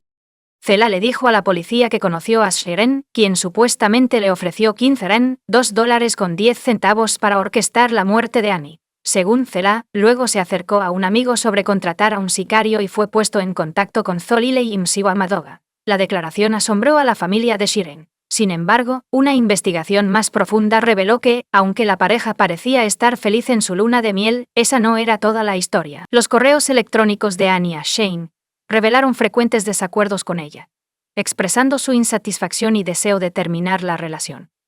Una pregunta desconcertante surgió. ¿Qué llevó a Shane a buscar la muerte de Annie? Investigación adicional descubrió el estilo de vida de Shane, que reveló su implicación con prostitutas masculinos a través de sitios web gay. Shane admitió estas actividades mientras afirmaba su bisexualidad, expresaba amor por su esposa y negaba cualquier implicación en el asesinato de Annie. Shane fue arrestado en el Reino Unido bajo sospecha de conspiración para asesinato, a solicitud de las autoridades sudafricanas. Shane negó vehementemente su implicación y luchó contra la extradición, lo que resultó en prolongados procedimientos legales. Antes de que Shane fuera extraditado a Sudáfrica, los otros hombres fueron condenados por sus roles en el crimen. Sola fue condenado a 18 años de prisión. Msiwamadoda recibió una condena de 25 años, mientras que Sholile fue condenado a cadena perpetua. Se determinó que Sholile disparó el tiro fatal a Annie, y durante su audiencia de sentencia el juez se refirió a él como una persona malvada. Los procedimientos de extradición en el Reino Unido tardaron 4 años en completarse. Los abogados de Sheeran argumentaron que no podía viajar a Sudáfrica porque sufría de un trastorno de estrés agudo. El tribunal escuchó que había consumido un cóctel de 46 pastillas, incluyendo diazepam. La extradición se completó finalmente después de que el tribunal determinara que su depresión había disminuido. Fue extraditado a Sudáfrica, donde comenzó su juicio. La fiscalía afirmó que Sheeran llevaba una vida secreta con otros hombres para evitar su matrimonio. Según su caso, él orquestó un asesinato por encargo y reclutó a Zola para planear un secuestro con la intención de liberarse y matar a Annie. Durante el juicio, se mostró al tribunal un video de vigilancia de Sheeran entregando dinero a Zola. Sheeran miró hacia arriba una cámara de seguridad en un hotel antes de salir del encuadre. Imágenes adicionales mostraron a Sheeran llevando una bolsa con dinero mientras se acercaba a una pequeña habitación con Zola. Más tarde, las imágenes mostraron a ambos conversando en el opulento Hotel Cape Grace, donde Sheeran pidió privacidad a un limpiador de ventanas. El argumento de la acusación se basó principalmente en el testimonio de 2 de los 3 hombres que ya estaban cumpliendo penas de prisión. Nziwa Madoda afirmó que le habían indicado que simulara el incidente como un secuestro. El tribunal se enteró de que estas personas proporcionaron pruebas como parte de acuerdos de culpabilidad, lo que resultó en sentencias reducidas para ellos. La patóloga Janet Berester testificó sobre la autopsia de Annie. El tribunal fue informado de que Annie tenía heridas de bala en su mano izquierda y cuello, lo que resultó en una pérdida significativa de sangre. La de Berester enfatizó que Annie podría haber fallecido en cuestión de latidos del corazón. También afirmó que el disparo fatal se realizó a corta distancia, reconociendo que Annie podría haber estado aferrándose a alguien o algo cuando fue disparada. En respuesta, la defensa argumentó a favor del desestimado del caso y lo solicitó formalmente. Sheeran no testificó. Sin embargo, se presentó una declaración en el tribunal, revelando su admisión de ser bisexual y de haber tenido relaciones con prostitutas masculinos. Expresó su profundo amor por Annie y habló sobre el profundo impacto que el trágico asesinato de su esposa tuvo en su vida. El abogado de Sheeran presentó 2 escenarios que podrían haber resultado en la muerte de Annie. Para empezar, sugirió que fue un robo fallido, respaldado por evidencia forense que indica que Annie fue disparada accidentalmente durante un intento de arrebatarle su bolso por uno de los secuestradores, moretones en su pierna interna que indican una lucha, y la defensa argumentó que las balas pasaron por su mano izquierda hasta su pecho, con la herida en el cuello, implicando una salida en un disparo no intencionado. El segundo escenario propuesto fue un intento fallido de secuestro y rescate. Bernard Mitchell, un criminal, afirmó que Zola más tarde le contó sobre el plan mientras estaba en prisión. Según Mitchell, la intención era secuestrar a Annie para pedir un rescate, pero el plan fracasó. El tribunal se enteró de ese árbol y le dio a Zola 15 rand en efectivo, pero la defensa afirmó que era para un paseo en helicóptero, no para pagar la orquestación de la muerte de su esposa. La defensa solicitó que se desestimara el caso contra Soren, debido a la falta de pruebas sustanciales que lo vincularan con el crimen. El juez estuvo de acuerdo con los argumentos de la defensa. El juez declaró que era responsabilidad de la fiscalía probar que Sheeran conspiró con los otros 3 hombres para asesinar a Annie, y no lograron alcanzar el nivel de evidencia requerido en un caso de este tipo. El juez enfatizó que Zola, como el único testigo cómplice, había aceptado un acuerdo de culpabilidad, lo que hacía que su testimonio fuera sospechoso y requiriera corroboración. El juez señaló los detalles de Zola, como los lugares donde recogió y dejó a Sheeran, pero Annie no proporcionó la corroboración necesaria. Además, el juez criticó el testimonio de los 3 hombres, describiéndolo como lleno de inconsistencias y tan improbable que distinguir entre mentiras y verdades se volvió difícil. El juez informó al tribunal que la evidencia que vinculaba a Sheeran con el asesinato de Annie era de tan mala calidad que solo la confesión de Sheeran habría resultado en una condena. Como resultado, el juez dictaminó que no estaba obligado a presentar pruebas y podría ser liberado si no había posibilidad de condena, a menos que se incriminara a sí mismo en el estrado de testigos. Tras esta decisión, abandonó Sudáfrica y regresó al Reino Unido como un hombre libre, con el cargo de asesinato en su contra retirado. Según la familia de Annie, Sherwin nunca se ha puesto en contacto con ellos para contarles todo lo que sabe sobre lo que le sucedió. Tienen muchas preguntas sin respuesta. Y su padre dijo, todavía no sabemos toda la historia de cómo sucedió. Queríamos que Sharon dijera al tribunal, con sus propias palabras, que él era su esposo y que estaba presente. Sus abogados repetían las palabras, mi cliente le dirá al tribunal durante su juicio, como un mantra. Pero el juez desestimó el caso sin que Sharon testificara.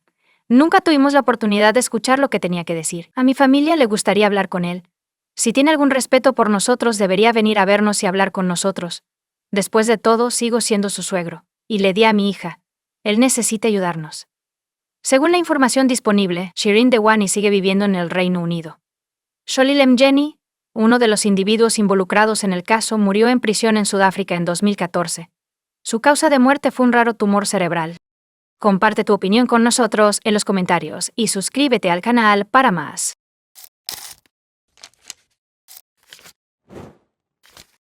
Hola chicos, bienvenidos a mi canal y hoy vamos a echar un vistazo a otro caso horrible con ustedes.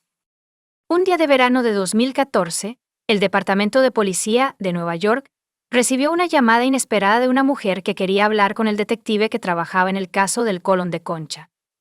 Deborah Holmes llamó y solicitó urgentemente una reunión con los investigadores después de enterarse de una noticia tan impactante. Esperaban que esta llamada inesperada ayudara a descongelar la larga y estancada investigación sobre una trágica pérdida que había estado paralizada durante 5 años. Se trataba de la trágica muerte de Shelley Danishevsky, que causó un revuelo en Manhattan en la víspera de Año Nuevo de 2010. Shelley Coughlin creció en el lado este, rodeada de judíos ortodoxos. Las profundas raíces de su familia en esta comunidad moldearon su crianza. La transición de Shelley de una infancia feliz a una adultez exitosa estuvo marcada por su amor por el aprendizaje y la excelencia académica. Esta sed de conocimiento eventualmente la llevó a obtener un prestigioso título en gestión de activos, lo que le abrió las puertas a una exitosa carrera en la industria bancaria suiza. Su rápida ascensión en el mundo financiero la llevó a gestionar carteras multimillonarias para clientes en 1998. A pesar de tener una carrera exitosa en una de las ciudades más ricas del mundo, Shelley se sentía insatisfecha. Tenía una situación financiera estable y una familia amorosa. Sin embargo, su sueño de formar su propia familia y convertirse en madre seguía sin cumplirse. En febrero de 1998, estabas decidida a cambiar tu destino. Shelley asistió a un evento para solteros judíos destinado a ayudar a aquellos que buscan una pareja. Allí conoció a Rod Coughlin, un profesional bancario de 26 años. La joven pareja compartía muchos intereses comunes, ambos motivados por un deseo de éxito y estabilidad en la vida. Su conexión fue instantánea y profunda. La relación floreció rápidamente porque se complementaban perfectamente, sin tener en cuenta la significativa diferencia de edad. Shelley y Rod eran inseparables, compartiendo cada momento juntos. Estaban tan enamorados que decidieron casarse poco después de conocerse. A pesar de que algunos conocidos pensaban que Rod y Shelley habían tomado una decisión apresurada, todo se sentía bien. La feliz pareja pronto dio la bienvenida a 2 hermosos hijos, un niño y una niña, para completar su familia. En la víspera de Año Nuevo de 2009, la vida idílica de la familia Coughlin se vio destrozada por un trágico accidente que mató a Shelley. Al principio la policía pensó que fue un accidente extraño. Estaban convencidos de que solo era eso a primera hora del 31 de diciembre. En la comisaría de Manhattan, 2 oficiales están terminando su turno nocturno y están tomando café para hablar sobre sus planes para las vacaciones. Sin embargo, la atmósfera pacífica se interrumpió abruptamente a las 7:30 am. Una llamada telefónica urgente. Rodney Coughlin, en un estado de pánico, informó a los oficiales del Upper West Side sobre extraños sucesos, incluyendo el descubrimiento de que su exesposa, Shelley Danishevsky, estaba muerta en su bañera sumergida en agua manchada de sangre. Los servicios de emergencia esperaban que Rod pudiera ayudar a salvar a la víctima. Siguiendo las instrucciones telefónicas del operador, Rod la sacó del agua e intentó reanimarla, pero pronto quedó claro que salvar su vida no era posible. El cuerpo de Shelley permaneció frío e inmóvil. Un Rod angustiado la envolvió en una manta que encontró en el dormitorio y esperó a que llegara la policía. Así, el 31 de diciembre de 2009, Manhattan fue testigo de un evento desgarrador en la vida de Rod Coughlin. La policía respondió rápidamente al incidente. Al llegar, evaluaron rápidamente la situación y acordonaron una calle principal en Manhattan. Fueron recibidos por una lujosa casa a solo unos pasos del parque de la ciudad. El Upper West Side era conocido por su seguridad, por lo que los oficiales asumieron que la muerte de Shelley Danishevsky era otro trágico caso de autolesión. Cuando entraron al apartamento, descubrieron juguetes infantiles esparcidos por todas partes, lo cual no era sorprendente dado el próximo feriado. Luego fueron al baño, donde el cuerpo de una mujer estaba envuelto en una manta por su esposo. Rod acababa de sacar el cuerpo del agua, como lo evidencian el agua ensangrentada en la bañera y el suelo mojado. Había una herida sangrante en la parte trasera de la cabeza del caparazón. Los oficiales inspeccionaron el baño y descubrieron una puerta de armario abierta con una bisagra rota, lo que implica que la mujer pudo haberse resbalado y arrancado la puerta mientras intentaba sostenerse de ella. Los expertos forenses llegaron poco después y realizaron un examen minucioso para descartar cualquier otra causa potencial del trágico incidente. Después de un examen exhaustivo, determinaron que no hubo un allanamiento ni signos de lucha. Los investigadores estaban cada vez más inclinados a creer que la muerte de Shell fue un accidente.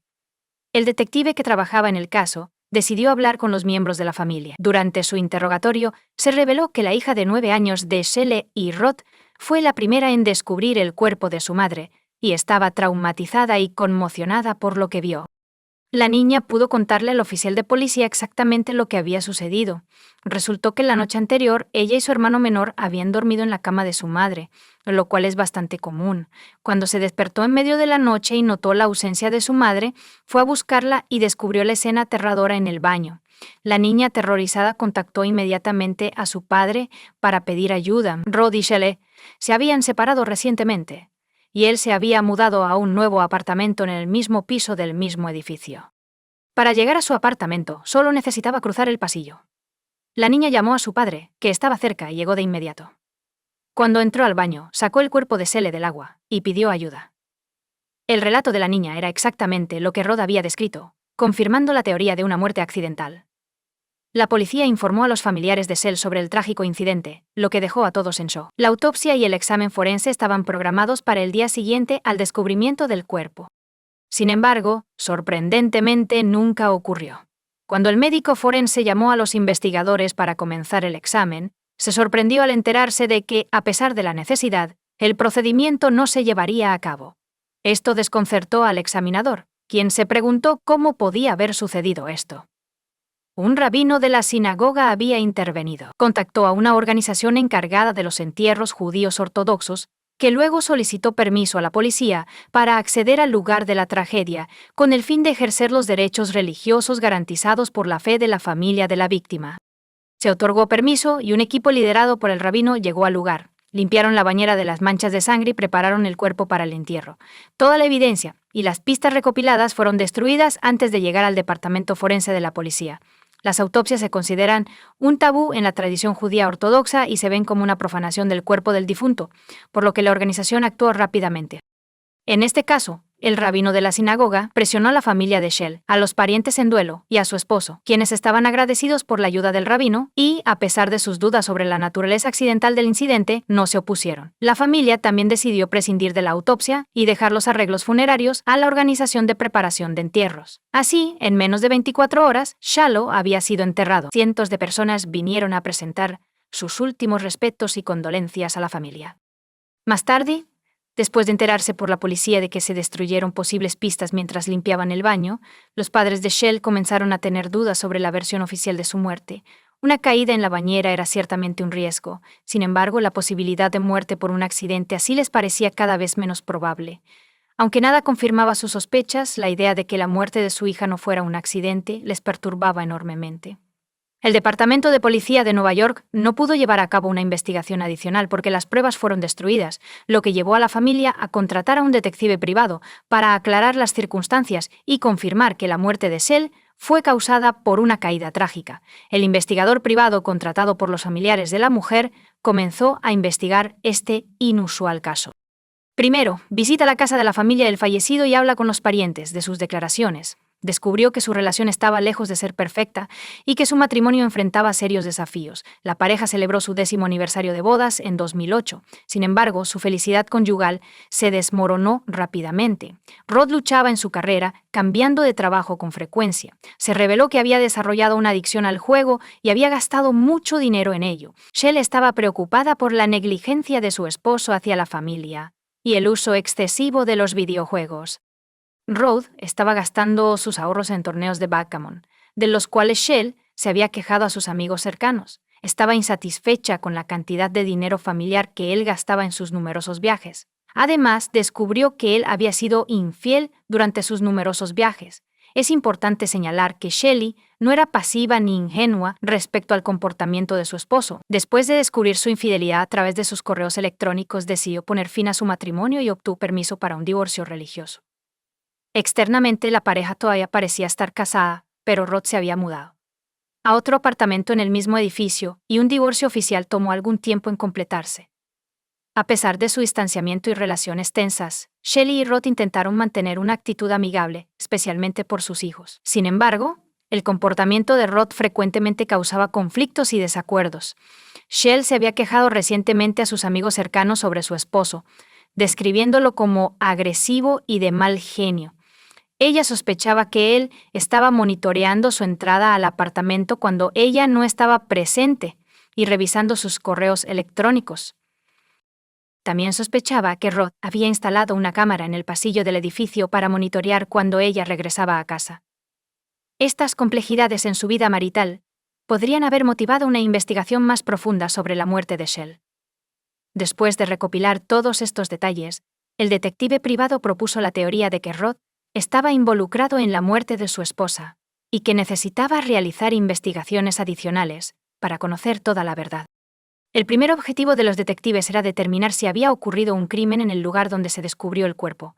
Tenía la intención de inspeccionar el apartamento vacío, pero se encontró con un problema. La puerta estaba sellada. Rápidamente obtuvo una orden judicial para acceder al lugar y llegó a la escena, acompañado por oficiales de policía de Nueva York. Intentó desbloquear la puerta con la llave proporcionada de antemano, pero la cerradura obstinada resistió por un tiempo. Después de unos momentos, Rod Coughlin salió de su apartamento al final del pasillo. Afirmó haber escuchado ruido y venir a ver qué estaba pasando. Cuando fue confrontado por la policía, el detective Rod tomó la llave y abrió la puerta sin esfuerzo. Esto planteó algunas preguntas para el detective.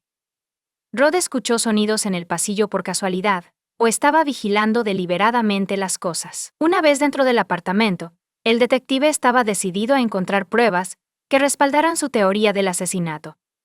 Los familiares de Shell dicen que ella estaba en casa el 31 de diciembre, pero su teléfono estaba desaparecido. El detective registró minuciosamente cada habitación, pero solo encontró el cargador del teléfono de la mujer. Aunque no se encontró el teléfono, al detective se le encargó investigar el baño en la escena de la muerte de Shell.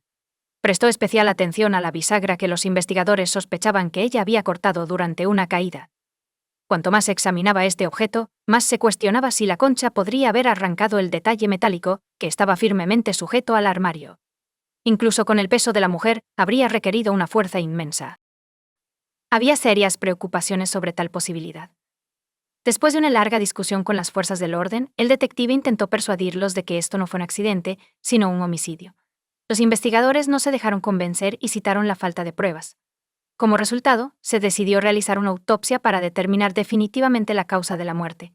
La inminente exhumación del cuerpo de Shell suscitó intensos pensamientos y debates entre su familia. Habían pasado más de 2 semanas desde su entierro, y fue una decisión difícil para su familia. En la fe judía, tales intervenciones se ven negativamente, y los líderes religiosos a menudo se oponen a ellas. La familia necesitaba tiempo para tomar su decisión.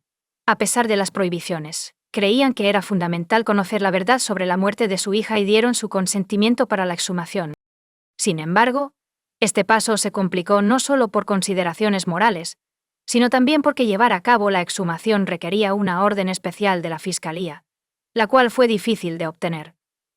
A pesar del consentimiento de la familia, se tardó casi 3 meses en obtener los documentos necesarios. Se realizaron la exhumación y la autopsia. Los resultados fueron sorprendentes. El examen reveló que Shell murió como resultado de asfixia causada por una estrangulación violenta, que había roto los huesos de su cuello. Como resultado, la versión oficial de su muerte cambió. Su muerte ya no podía considerarse un accidente, y la joven fue oficialmente identificada como víctima de un asesinato.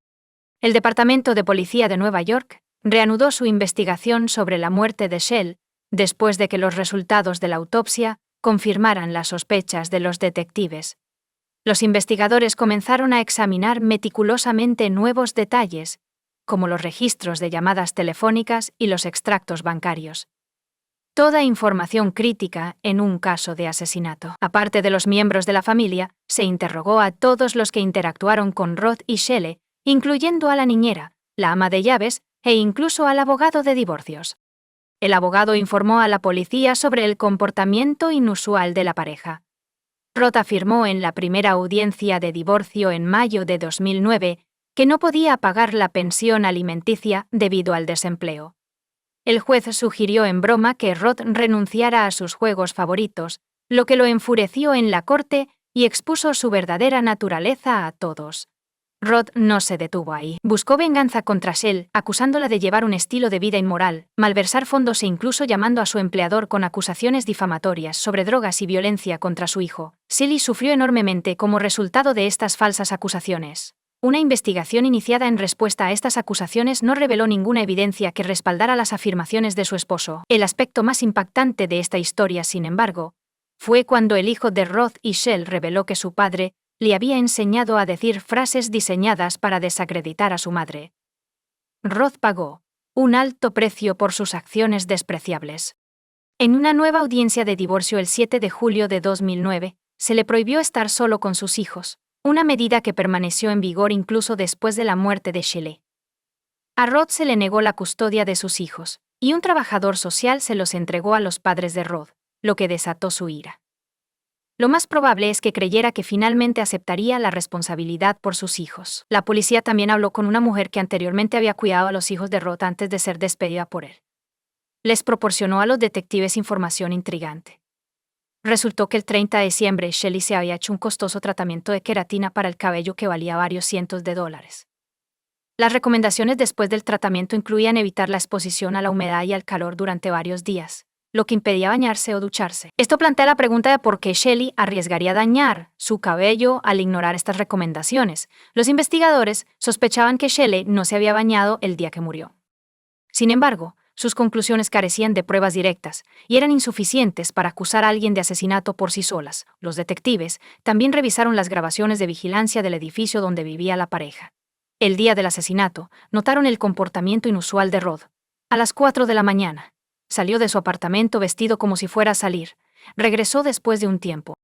El vigilante nocturno en la entrada del edificio, que fue interrogado, encontró inusual la salida de Roth en la madrugada porque nunca había salido tan temprano antes. El vigilante recordó que Roth le preguntó si necesitaba algo, a lo que él respondió que no. Sin embargo, Roth regresó unos minutos después con barras de chocolate y se las ofreció. Los investigadores creían que las acciones de Roth eran deliberadas para crear un coartada para sí mismo. Roth ahora era el principal sospechoso. Y la tarea del investigador era probar su culpabilidad utilizando cualquier medio necesario. Su principal pregunta era qué llevó a Roth a asesinar a su esposa durante la investigación. A pesar de 2 audiencias de divorcio, Shelley y Roth siguieron legalmente casados, lo que significaba que sin un testamento o divorcio, la propiedad iría automáticamente a Roth. Ascendía a más de $5 millones. Otro punto crítico fue que el 31 de diciembre de 2009, Shelley programó una cita con su abogado para cambiar su testamento, con la intención de excluir a su esposo. Esto fue sin duda un golpe para Roth, proporcionando una motivación para el crimen. La posible pérdida de $5 millones, con 0 centavos de Roth, fue sin duda un factor motivador. Debido a que ya era un sospechoso, todos los activos de Shell fueron transferidos a una cuenta segura mientras se investigaba más a fondo su implicación en el crimen. Era obvio que si Roth hubiera estado monitoreando a su esposa, habría sabido sobre su reunión con el abogado para eliminarlo del testamento. Los investigadores sospechaban que Roth había instalado software espía para rastrear a su esposa. Shelley también fue vista regresando a casa alrededor de las 8 p.m. en las grabaciones de vigilancia. La noche anterior, estaban hablando por teléfono, el cual nunca se encontró después del crimen. Ahora que habían confirmado que el teléfono estaba en el apartamento, decidieron realizar otra búsqueda en la escena del crimen. Cuando los investigadores regresaron al apartamento, no tuvieron que buscar mucho. No podían creer lo que veían cuando vieron el teléfono de Shell tranquilamente reposando en su mesita de noche, enchufado al cargador. Nadie notó el dispositivo en esta ubicación durante la búsqueda inicial por parte de la policía de Nueva York, ni durante el examen por parte de detectives privados. Además, durante búsquedas anteriores los investigadores fotografiaron la habitación, pero el teléfono no estaba en la mesita de noche. Solo había una explicación. Roth había devuelto el teléfono móvil al apartamento sellado. No estaba claro si esto era un error tonto o una provocación deliberada a la investigación. Roth fue llamado para ser interrogado, pero ya había contratado a un abogado, quien le aconsejó permanecer en silencio. Los investigadores tuvieron que buscar más pruebas de su implicación. Cuando la policía examinó los registros telefónicos de Rod, descubrieron llamadas frecuentes a un número registrado en Jacksonville, Carolina del Norte. Deborah Holmes, una madre casada de 3 hijos, era la propietaria del número de teléfono. Ella era 14 años mayor que Rod. Se conocieron en un torneo de backgammon 5 meses antes del asesinato de Shell y tuvieron un apasionado romance. Los amantes se conocieron en torneos de backgammon y luego jugaron juntos en línea. El investigador vio una oportunidad para encontrar una filtración de EAD y llamó a la mujer para hacerle algunas preguntas. Para su sorpresa, Deborah explicó que su abogado le había aconsejado no hablar con ellos. Ante otra negativa, los funcionarios encargados de hacer cumplir la ley decidieron preguntar por el nombre del abogado. Resultó ser el mismo abogado que representó a Rod Kovlin. La última esperanza de la policía era encontrar mensajes comprometidos o correspondencia electrónica entre Rod y Deborah. Esperan encontrarlos en el teléfono recién descubierto de Shelley. Desafortunadamente, cada mensaje ha sido eliminado profesionalmente. Incluso los programadores expertos no pudieron recuperar los datos. Rod había planeado todo meticulosamente, aparentemente burlándose de las autoridades. Los días se convirtieron en meses y años, y estaba claro que Rod Kovlin estaba evadiendo la justicia. Quizás el crimen que cometió fue perfecto, pero la limpieza del baño por parte del rabino, que eliminó todas las huellas de sangre y otras pruebas, fue crucial. Esta acción destruyó todo posible ADN, huellas dactilares y fibras, complicando la investigación, que se volvió cada vez más prolongada. Rod nunca admitió su crimen, y la falta de pruebas impidió que el caso avanzara a juicio. Habían pasado 5 años desde que comenzó la investigación sobre la muerte de Shelley. Sin embargo, no se habían realizado arrestos. Después de años de búsquedas infructuosas de pistas y pruebas que vincularan a Rod Kovlin con la muerte de su esposa, la amante del sospechoso se presentó inesperadamente. Tras su llamada telefónica, la policía la invitó a la comisaría, donde Deborah Holmes llegó de inmediato. Resultó que ella y Rod se habían separado unos meses antes, lo que la llevó a llamar a la policía. Lo que les contó a los investigadores durante los siguientes 3 días los dejó atónitos. Deborah tenía mucho que revelar. Les informó sobre los planes de Rod para la custodia de sus hijos. Rod seguía siendo un sospechoso en la muerte de su esposa y no tenía derechos de custodia sobre los niños, por lo que no podía acceder a su dinero. Rod estaba dispuesto a hacer cualquier cosa para apoderarse de ella. Ella había dejado millones y había ideado un plan atroz.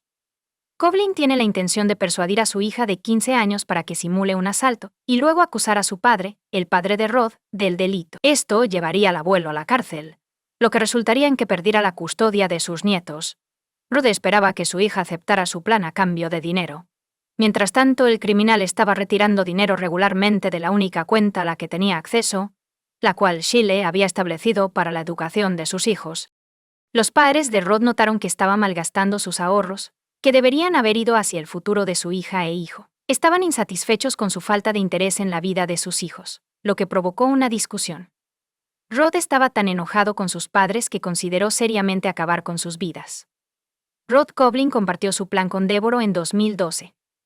Planeó que su hija pusiera veneno para ratas en la casa de sus abuelos. Como la niña era menor de edad, Rod calculó que pasaría mucho menos tiempo en prisión que él. Deborah persuadió a su amante para que abandonara sus malas intenciones. Después de esto, Rod tuvo varias otras ideas. En un momento dado consideró quemar la casa de sus padres y bloquear las puertas para mantenerlos dentro. También consideró organizar un matrimonio ficticio para su hija con un hombre mexicano, después del cual ella estaría obligada a ceder una parte de su herencia a su padre. Cuando la policía escuchó el testimonio de Deborah, no podían creer la precisión de los detalles. Había estado recopilando pruebas y almacenándolas en discos duros todo el tiempo. Se dio cuenta de que estaba tratando con un psicópata. Ella esperó pacientemente a que Rod perdiera interés en ella antes de entregar estas valiosas informaciones a las autoridades. Las grabaciones incluían cientos, si no miles, de las conversaciones de Rod con varias personas. Ahora los agentes de la ley tenían que escuchar atentamente estos gigabits de datos en busca de pruebas contundentes. Las contribuciones de Deborah a esta compleja investigación fueron significativas. A medida que los investigadores comenzaron a analizar las grabaciones, descubrieron un hecho asombroso. Durante una conversación con un conocido del backgammon, Rod mencionó inadvertidamente tener las llaves del apartamento de Shelley y la capacidad de entrar en él en cualquier momento. Estos discos duros resultaron ser un recurso valioso para la policía, conteniendo cientos de materiales relacionados con el caso.